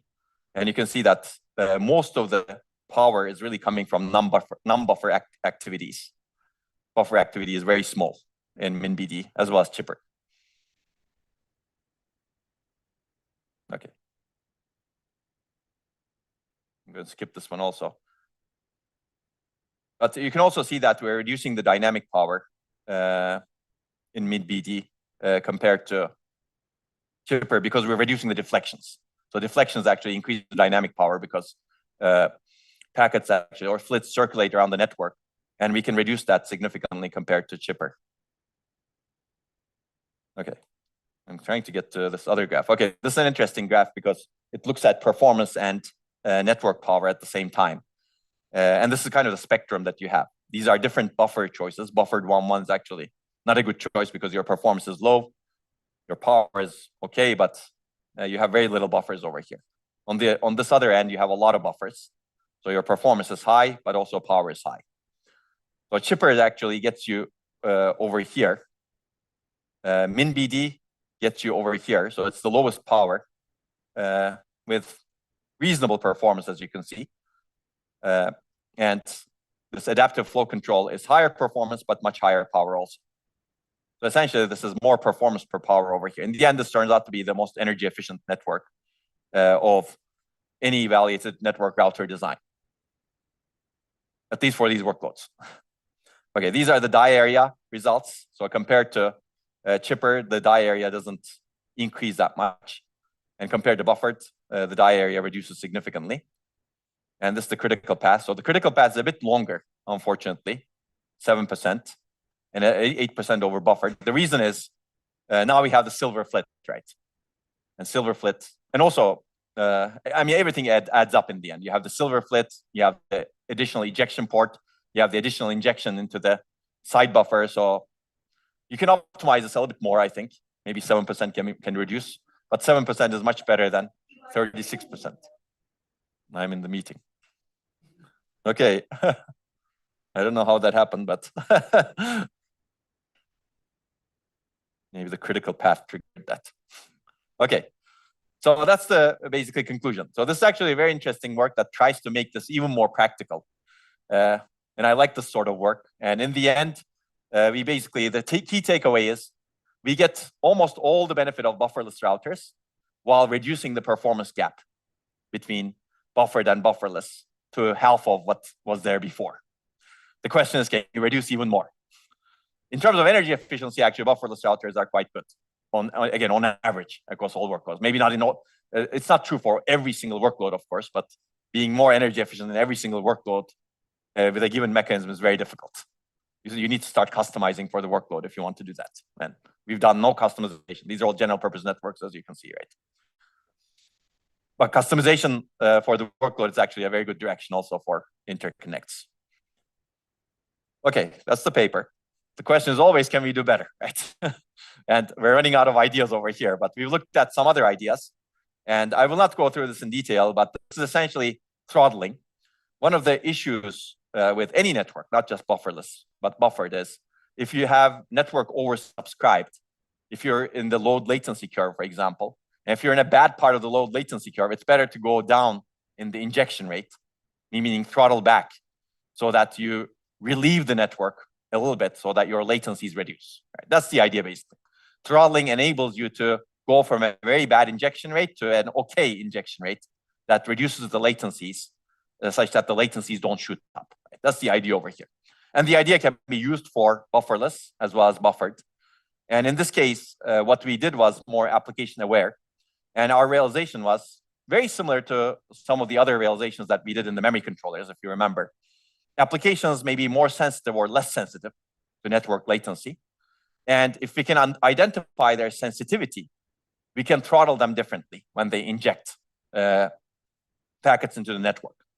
So, for example, if an application is very sensitive to network latency, throttle it less.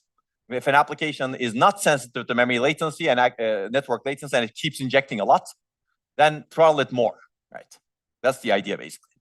And there's, of course, more to the idea, but I will not go through this in detail. And if you actually do this, it improves performance and energy efficiency of bufferless networks. It also improves performance and energy efficiency of buffered networks, by the way. But it improves performance and energy efficiency of bufferless networks more than it improves the performance and energy efficiency of buffered networks. And it's better than state-of-the-art source throttling policies. So this idea may be similar to fairness via source throttling that you have seen in the past, right? But it's really adapted to the network state. Okay, so that's one of the ideas. And then we actually started looking at, okay, if you're bufferless, maybe having a mesh, because a lot of the things that we have looked at, the topology that we looked at is mesh. And maybe having a mesh is not the best way of designing a bufferless network or best way of designing of any network. Maybe you should really consider something else. And we started looking into hierarchical rings like we discussed yesterday. And I actually believe that this sort of hierarchical rings need to be examined more. There's a huge design space over here. Even with, for example, 16 nodes, you can see that there's a big design space, right? I could come up with more, actually. This is not all. And once you go to 64 nodes, there's an even bigger design space. And as you actually increase, there's an even bigger design space. So in my opinion, looking at hierarchical rings is better than looking at meshes that are actually, and the routers over here, routers and rings are much simpler, if you think about it, right? If you remember from yesterday, these are 2x2 routers on the ring. And these bridge routers can also be simpler. They could be 2x2 also. But basically, you don't have 4x4 or 5x5 routers. So the complexity of the router in a ring is much simpler. And at the same time, by imposing nice hierarchies and maybe adding a lot of connectivity with global or partially global rings, you can actually add a lot more bandwidth than meshes. So it's good to explore this area. And I believe there's more to be done in this work. And this is kind of the state of the art. And the good news is it's implemented on some of the real systems also, as we discussed yesterday. And you can try reading this paper. It's a bit hard to read, but what they describe is what we do. Okay. They actually reference our paper also, so that's good. Okay, I think something is, yeah. Okay, there are more readings over here. We actually studied the congestion and congestion control in on-chip and internet-like networks. We tried to understand what kind of congestion control should you use, and how does it compare to the congestion control that happens on the internet. So that's also interesting, but I'm not going to talk about that in detail. So these are the two papers. And this paper is interesting because in my, as far as I know, I haven't really looked at SIGCOMM recently, but this is the only on-chip networking paper that SIGCOMM has ever accepted. SIGCOMM is the top networking conference. It tends to be very, very, let's say, exclusive. And this is the only on-chip networking paper that they accepted over, I don't know how many years. I like this paper. I mean, there's a lot of interesting things over here. Okay. Okay, this is a summary of that paper. Essentially, we showed that this is a traditional networking problem, congestion control. But when you actually apply it to a new context, which is on-chip networks, you need to have new solutions. And we show that there's something called congestion collapse in the internet. And a lot of networking papers have studied this congestion collapse. And the idea is, if there's too much congestion, your performance tanks greatly. Internet researchers called congestion collapse. And we basically show that this sort of thing doesn't happen in an on-chip network. So basically, because we are self-throttling, whereas that's not necessarily the case on the internet. Okay, and we basically show that you can be a lot more application aware on chip, and you can actually improve a lot of things. And again, if you're interested, You can read the paper. And here we actually do large scalability studies at the time, like 4,000 cores or so. And we can show that with congestion control, you can scale the network, even a mesh network at the time, to 4,000 nodes or so. Okay, it's good to do some of these scaling studies. Okay, there are more things that we can talk about in on-chip networks and networks. This is an area that I like a lot. And I believe this area will become even more important going into the future. But maybe the constraints that we look at will change, like processing in memory, processing in storage. How do you connect these? How do you make things a lot more efficient? I believe there's more things need to be done. But this is another example where we actually had heterogeneous networks, where some of a network is designed for low power, another network is designed for low latency, another network is designed for high bandwidth, and you decide which network to inject into, depending on the requirements of the packet and application. That brings me to packet scheduling. Any questions? I guess our meeting is still going on, because I see the slides finally. Okay. Let's talk about packet scheduling a little bit. This is an area that's also very important, basically. What is packet scheduling? Essentially, this is what a router does. Router chooses which packet to choose for a given output port. You could also call it a flit, right? And router needs to prioritize between competing flits. Which input port should it choose? Which virtual channel? And which applications packet? And which applications packet was not considered until we've done some work in this area. I'm going to mention some of those. And there are common strategies over here. Round robin across virtual channels. You can do round robin scheduling, for example. Not application aware clearly. Oldest packet first, or an approximation of it, which we have seen that is not easy to implement. Round robin is very easy to implement, right? You pick this virtual channel first, and then in the next cycle, you pick the next one. In the next cycle, you pick the next one. That's very easy. Oldest first, not so easy. You can prioritize some virtual channels over others, etc. And our argument has always been you can have much better policies in a multi-core or multi-application environment. You can use application or thread characteristics. And we're going to see some of those. And this is one of the early works that we did in the area. It was published in Micro 2009. I'll give you the basic idea, basically. So yeah, many applications running, it's shared, and you need to do packet scheduling. We've seen these routers. So let's assume an extreme case. You have like 8 applications. They've all injected something. They all arrived at this router. And this is what the router needs to do. And you can see that there are 1, 2, 3, 4, 5 input ports, each have 3 virtual channels. And the scheduler needs to decide what to schedule next, right? Which packet to choose. So round robin is easy to implement, but not application aware. Age is hard to implement, but not application aware. If you actually do this sort of policies, one issue is that they're local to a router, right?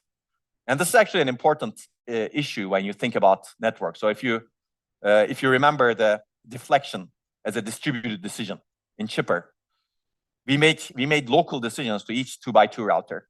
And this caused a problem because they didn't coordinate with each other. But once we went to silver flit, then we actually prioritize one flit locally in all of the routers. And as a result, you avoid deflections, right? It's kind of a similar idea over here, basically. If you make decisions local to one router may prioritize one application and or may prioritize one application's packet or flit, and the next router may deprioritize it. And as a result, you may actually have a contradictory decision making, which degrades overall system throughput. So this is one thing that we wanted to solve. The other problems, of course, these policies, at least the policies that were being proposed and employed, are application oblivious. They treat all applications packets equally. And this may not be good because we know that different applications have heterogeneous tolerance to network latency. Okay, so we wanted to actually have application-aware scheduling policies that are global. Global meaning where the routers are coordinated in their decision-making. If router X is, but basically all of the routers prioritize the different applications in the same rank order. Okay, so let's take a look at one example. This is the packet injection order at processor. Let's assume that you have 3 different cores injecting. You can see that one is very intensive. One is not, the other 2 are not so intensive. And these are the injection cycles where the packets are injected. And what we would like to do is basically form batches. And during those batches, prioritize the applications in a consistent manner across all of the routers. That's kind of the idea. So we kind of rank. So this is very similar to if you think about parallelism-aware batch scheduling applied to a network as opposed to a single memory controller. So our goal is to actually rank applications such that we prioritize applications that are more.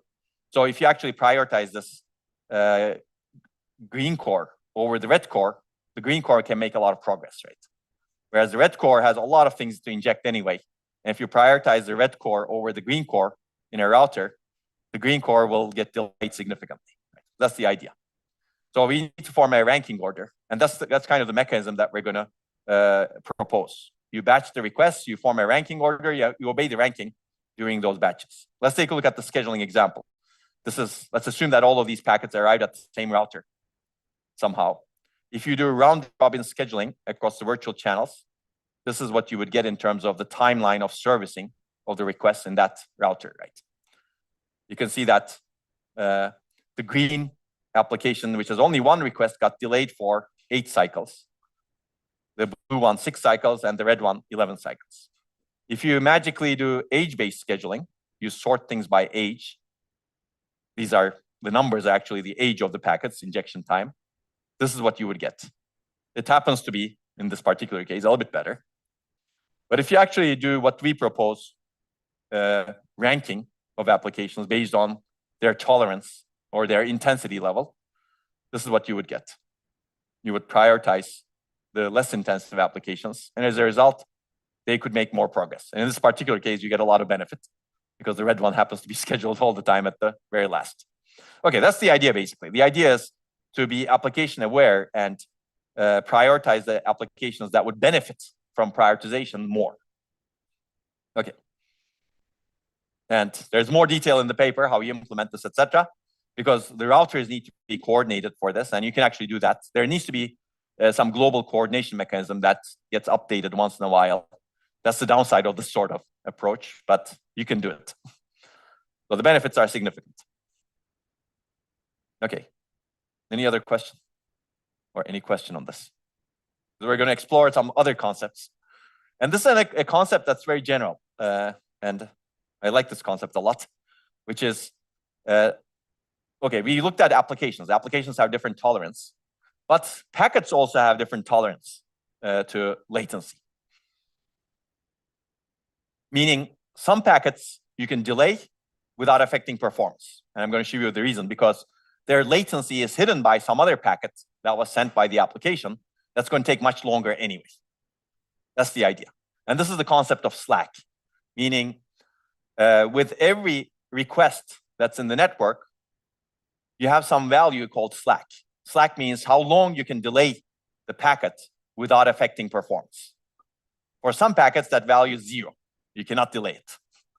For some packets, that could be 300, because this packet was injected and it's going to be serviced quickly if you don't delay it.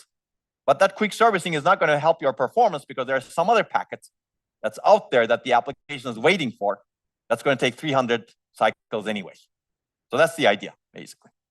And this idea is generally applicable. It's not just for networks. It could be used for memory controllers, which we haven't seen that much, actually. There could be more to be done in that area. It could be used for any scheduling mechanism. Whenever you're actually scheduling jobs, etc. If you know the slack of the job, you can actually do a good job. Okay, so I've already discussed this actually. Slack of a packet is the number of cycles that can be delayed in a router without reducing application's performance, ideally without reducing. But maybe without significantly reducing is also okay, right? So local network slack, we define it as local network slack. And the source of slack, there could be multiple sources of slack, clearly.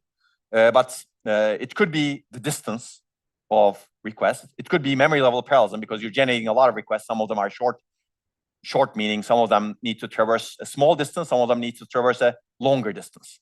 And some other latency tolerance mechanisms actually affect the slack also.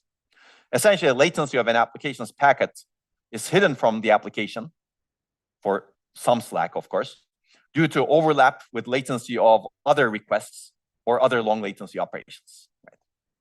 So we know this notion well, right? Memory level parallelism, for example. So the key idea is this. You estimate the slack of each packet, and you prioritize packets with lower slack. That's the basic idea. How do you do that? Is an implementation, basically. And I like this basic idea. And you can do this for any kind of scheduling mechanism in the end. I think I already said this, so this is a copy of the paper. Okay, let's take a look at this with a pictorial example, right? This may not be nicely animated, but let's assume that this is one core that's generating requests into a network. And the core gets a load miss, the green one. And it needs to be serviced from this cache slice over there for some reason, because the address maps over there. And then after some number of cycles, core generates another load miss. It calls another cache miss request, and it needs to be serviced from this cache slice. Now you can see that this is serviced very quickly, but the core needs to stall for the green one anyway, right? So the latency of the blue one was completely hidden, right? Because the green was what generated early, it took longer. The blue one was generated later. It didn't cause much stalling. Makes sense, right? Or any stalling in this particular case. Okay. So basically, you can compute the slack of the blue packet as the latency of the green one minus the latency of the blue one, and that could be 20 hops. So you can say I could have delayed this blue request by 20 cycles, let's say. That's the idea. Okay. I mean, of course, there are some dependencies, etc. But we're ignoring those dependencies, assuming everything else is equal in this particular picture. Okay, if you prioritize using slack, what would you do? So this is the same core A, same picture. Now let's take a look at core B. Core B also has, and let's assume that these are the latencies. This is the slack. Core B also has two requests. One of them is the orange one over here. One of them is the red one over here. And you can see that the red one contends, core B's red one contends with core A's green one. Now, how would you prioritize? One way is doing application-aware scheduling, like we discussed earlier. The other way is doing slack-aware scheduling, which is figuring out which packet has more slack. So the red one has a slack of 6 hops, whereas the green one has no slack. Right. So you would prioritize the green one. Right. That's what I would do. Okay, that's the idea. So because the slack is different, you prioritize the green one. The question, of course, becomes how do you actually figure out the slack? How do you update the slack as things move? So these are actually very good questions that are answered in the paper. I will not go into a whole lot of detail. But the slack actually varies. These are real measurements from simulation of on-chip networks. And this is the slack that we see. These are different applications. You can see that this is the percentage of all packets, and this is the slack that we have in cycles. So 50% of the packets have 350 plus slack cycles. And the main reason is you have some requests that go to main memory, and they take a long time. And you have some requests that hit in local close-by caches. And as a result, you have a huge difference in terms of slack. And 10% of packets have less than 50 slack cycles. So you can actually do a coarse-grained categorization, binning of the slack values, and mark packets as critical versus non-critical based on some thresholding. And even that sort of prioritization helps, actually. You don't need to be completely accurate in terms of your exact slack values. Of course, you can try to be completely accurate, and that gives you better performance. But then implementing that may not be easy because you need to update it potentially every cycle, right? Because slack changes over time also. During once you finish a request, you may need to update the slack of all of the other requests, right? So you need to be careful in terms of how you implement this sort of idea. Okay, these are some other applications, as you can see. Yeah, so you can see that slack varies a lot, both within application and across applications. Okay. Okay, so this is how we actually estimate, and there's more detail in the paper. But this is, we estimate slack as the maximum of latencies. When you inject a packet, that's when we do the estimation of the slack.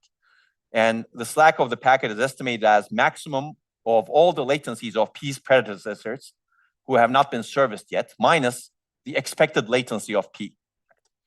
And predecessors are the packets of outstanding cache miss requests when P is issued. And the issue is packet latencies are not known when issued. So we need to predict the latency of any packet Q. You get higher latency if Q corresponds to an L2 miss. You get higher latency if Q has to travel farther number of hops. So we resort to some sort of estimation. This could be also improved if you want to improve the benefits. So essentially, this is what we do in the slack. predicted L2. We set this if any predecessor packet is servicing an L2 miss, meaning that you have higher slack if a predecessor packet is servicing an L2 miss. My L2 is set if the current packet is not going to be an L2 miss, so you can wait for a while until you update the slack. And this is the maximum number of hops of predecessors minus the hops that you're going to traverse with this packet. So clearly you can see that we're using some heuristics to estimate. And they may not be the best heuristics in the end. We're not trying to get the exact number of cycles. You can see that the slack value is only 5 bits over here, right? We quantize a lot. Okay, so how do you predict whether you have an L2 hit or miss at the core? This is a difficult thing. This also can be improved with solutions like Hermes that we discussed, right? If you remember, whether you get an off-chip miss or on-chip miss. So we have a global branch predictor-based L2 miss predictor, essentially pattern history table with 2-bit saturating counters. This could be better. And we look at other predictors also, meaning if the number of L2 misses and recent misses is greater than some threshold, then we predict that next one is going to be an L2 miss. Essentially, this can be improved. And there's more work in this area more recently compared to 2010. We also try to estimate the number of predecessors that are L2 misses. This is relatively easy, but the caveat is we don't know exactly how many cycles are left in those L2 misses because they may go to memory, etc. This is easier to estimate, hops estimate. Basically, this is the delta x plus delta y distance that you need to travel, and then you try to update it with the slack. Basically, try to have a hop estimate slack. Okay, so there's things that you need to do. There's more detail in the paper. But in the end, if you actually design a mechanism that is reasonably implementable, that's not trying to estimate the slack exactly and trying to update things. In this case, we don't update the slack, for example. If we have misestimated when we injected the packet, too bad. Then you don't gain benefit. You could imagine also updating the slack dynamically, right, while the packet is traveling. It's good to think about that. So there's a lot of opportunity, I think, to do more. So in this particular case, we see shortest job first is essentially application-aware scheduling.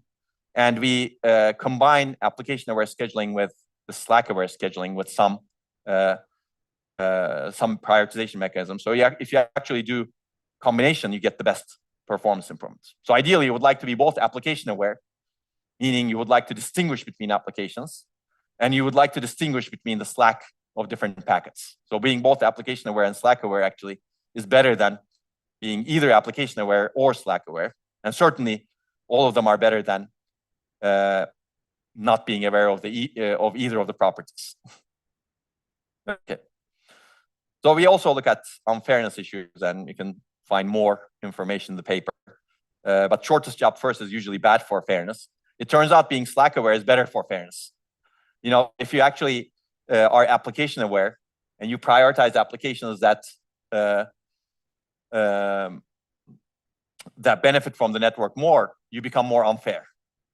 But being slack-aware actually doesn't do that sort of prioritization across applications, because the idea, assuming you estimate the slack correctly, you're not hurting anything, right? Hopefully, you're not hurting the performance of any application ideally. Okay, so you can see that the unfairness also improves significantly. Okay. So I think this is an interesting idea that I wanted to introduce. It's applied to the on-chip network context, but this notion of slack, concept of slack is actually very general. For example, if you have a slack in a particular thread, so if you have a multi-threaded application, and you know that one thread is going to reach a barrier much earlier than another thread, you can basically slow down that core that the thread is executing to save energy, right? Because you know that there's slack in the thread, but you need to estimate that slack. Make sense? So you could actually use the slack to guide a lot of policy decisions that we make. The difficulty always is how do you estimate that slack and what do you do with it? Okay, so this is the paper. I wish there was more work in this area. Let me leave it at that for now. Okay, so there's more work that I'm not going to talk about. Like some of the work actually that we've discussed earlier in interference, for example, and memory controllers. We want to try to estimate the slowdowns, etc. These become much, much harder when you actually have on-chip networks, have a distributed system. And we actually have ways of trying to estimate that better. And there are other things that we need to do actually if you have parallel applications and broadcast and multicast. I'm not going to talk about that also. Okay. We're almost at the end. Any questions? No questions. Maybe I'll discuss this because these are actually very interesting ideas, I think. And then we're going to conclude. So you can see that we were focusing a lot on quality of service and also scalability and on-chip networks. And this is actually really important going into the future, in my opinion, also to revisit some of these things. There was a period when on-chip network research was booming, and then it got reduced a little bit. I think we need to actually increase that again in systems. But this is one of the things that we were envisioning, and it's actually happened. All of these things happened over the years. Essentially, we're integrating a lot of things on chip. Today, we have many things like accelerators, caches, cores, and we have many of those on a chip. And our goal was to actually get high efficiency, good performance, while also providing quality of service, strong quality of service guarantees. And the key core idea in this work, there are a bunch of other ideas at a low level that I'm not going to talk about, but the key core idea is make your quality of service cheap. Now, how do you make it cheap? If you actually have quality of service in all of the routers in your network, that's expensive. Quality of service means you have to have some sort of prioritization mechanism, right? And that prioritization takes into account the priority of an application. This application should be prioritized over another application. Maybe the system software provides that information. And if you, or the latency guarantee, there could be different types of quality of service. But basically, this is expensive in terms of buffering, arbitration, bookkeeping. And we actually looked at that in a previous paper, and we said that you can do it relatively cheaply, but it's still pretty expensive. So our goal was to actually provide quality of service guarantees at low area and power cost. And the idea is very simple. Design your quality of service mechanisms together with your topology. Meaning, reduce the amount of quality of service support you need, isolate shared resources in a region of your network, and support quality of service only within that area. All of the requests that need to access some shared resource have to go through there. And design the topology so that applications can access that region without any interference. So the rest of the quality of service is handled by the topology. And we have a good topology for that, the multi-drop express channels, as we will see. So I like this idea because it's actually a different way of thinking, right? As opposed to trying to make the quality of service support in the router simple and still support quality of service everywhere. It basically says, okay, maybe we should not support quality of service everywhere. We should support in a small fraction of the network, but provide isolated access, interference-free access from different applications to that region. Right? It's a different way of thinking, and it's good to have different ways of thinking. Okay, so this is the baseline, basically. VMs are virtual machines, and I don't know why the colors are bad, but these are the shared resources over here, for example, memory controllers, and then the white ones are private, and everything needs to be quality of service enabled over here. Yeah, these are the different VMs, as you can see. So there could be contention scenarios. You may need to access shared resources. You may need to have intra-VM traffic, shared cache access. You may need to have virtual machine traffic. For example, if you want to go from this VM to this shared resource, and from the other VM, VM2 over here, which is not a nice place, but to this shared resource, they contend with each other. So to resolve that contention and provide quality of service, all of the routers along the path need to have quality of service support. That's why you end up requiring quality of service support in all of the routers. So basically, we want network-wide guarantees without network-wide quality of service support. So how do you do that? Insight is we're going to leverage the work that we developed previously because it has good properties. Rich network connectivity. Because if you have rich network connectivity, you can naturally reduce interference among different flows. And this also can limit the extent of hardware quality of service support, as I will show you. But for this, you need a low diameter topology where you can reach from one location or one part of the network to a quality of service enabled network relatively fast, right? Without going through intermediate routers. That's the low diameter. You have express channels, express connections from one part of the network to a quality of service enabled network. So this is the multi-drop express channel that I mentioned at the beginning that I will introduce. It looks like this, basically. You have a single link, and you have a multi-drop. With this single link, you can go all the way to this area of the network, and then like offload the packet you're doing. But you can also drop at other areas. So basically, you have a router, very simple router, very simple thing that decides whether you go all the way over here, or whether you drop over here, or whether you drop over here. A bunch of small muxes, basically. That's the idea. So this is multi-drop express channels. You can generalize this idea. This is one multi-drop express channel. You can see that this is 4-node concentrated bus, let's say, over here. And then you have 16 of these. It's a 64-node network. But you can reach from this area to this area in an isolated manner. And also this one from here to here, here to here, and here to here. And you keep, and each of these connections look like what I just showed you in the previous slide. And we basically do the same thing over here. And you actually do all of these connections. And this is the multi-drop express channel-based network. Very different from mesh, as you can see. You do have some local connections also, but not everything is a local connection. Okay. Okay, and this is what the router looks like, actually, which is not bad. Okay, of course, with any topology, you have pros and cons. Very quickly, this is one-to-many topology. You have low diameter, meaning the maximum distance is 2 hops. You can go from here to here in 2 hops. You just need to find the right channel to schedule into. You just need to go from this channel first, and then this channel next, right? And drop at the very end of the channel. Right? Okay, and okay, it's asymmetric, and there's clearly increased control arbitration complexity, but it's not as bad as some of the other proposals that we have evaluated against. Okay, so that's the multi-drop express channels. So now we're going to use this topology to enable quality of service on a small area of the network. So this is our proposal, topology over QoS, meaning you have a dedicated region of the network that is quality of service enabled, and you put your shared resource over there, memory controllers, for example. The rest of the die is completely quality of service aware free. So this is where your shared resources are. The rest is quality of service free. This reduces your cost from the get-go, which is good. Now, if you have a richly connected topology, you isolate the traffic.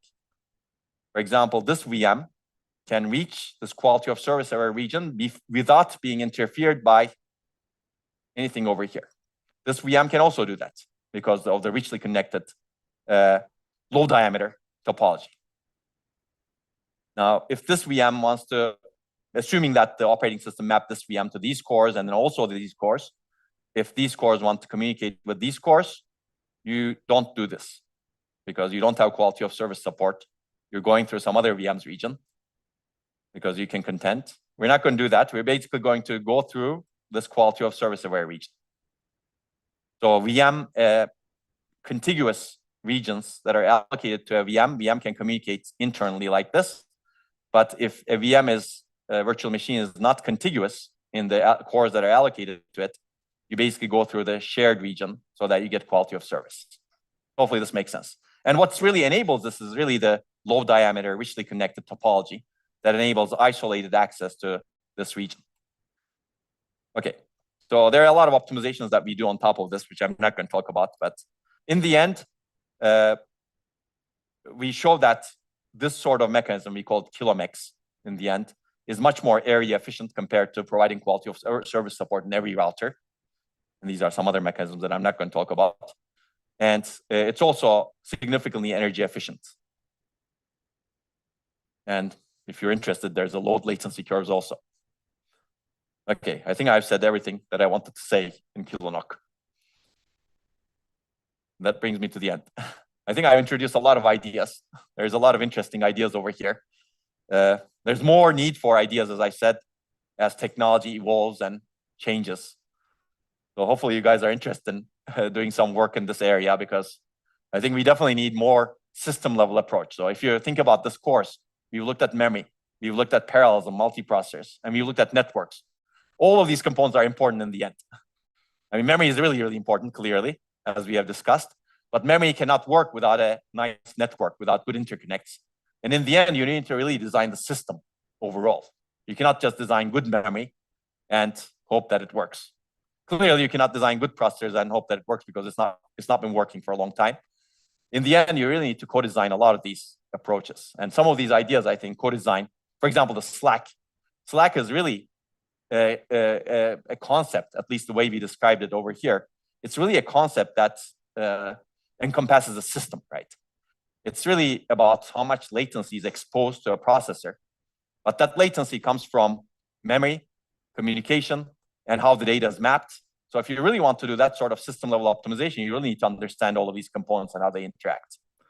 So that's one of the reasons why I wanted to cover this toward the end of this course, because it really shows you a bigger picture. If you want to do Slack in the processor, you can also do it.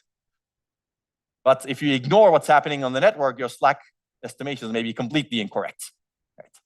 Because a lot of the Slack actually comes from what happens when you go to the memory, when you go to the network. Okay, I will stop here. Any questions? What questions? Yes.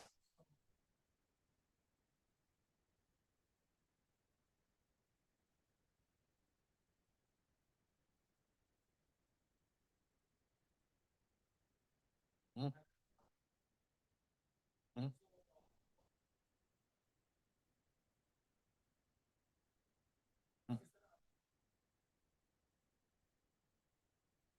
That's. Mm-hmm. Yeah. Yeah, I mean, the design of that quality of service aware part, we didn't get into. But yes, the buffer sizes over there are much larger so that you can actually support access to shared resources in a manner that satisfies the quality of service. But yes, the buffers are much larger compared to everything else in the network. So that's the really expensive area.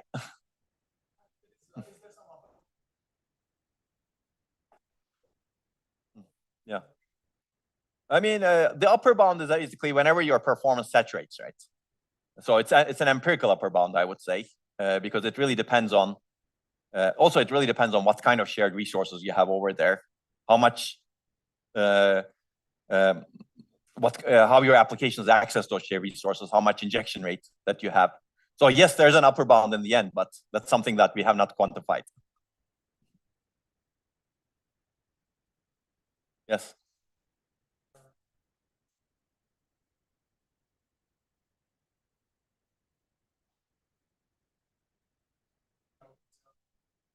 Uh-huh.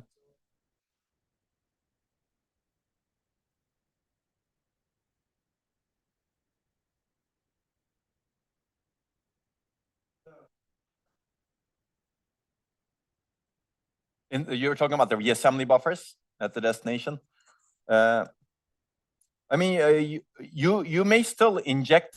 So the problem is you can do the reordering at the core that injects, but the network completely reorders everything, right? Because network is not aware of that order.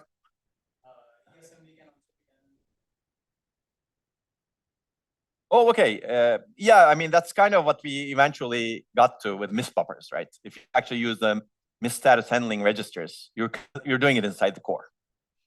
Yeah, because MIST buffers are really part of the, and maybe I wouldn't call it the core exactly. It's really part of your cache hierarchy. So you don't need extra buffers for that.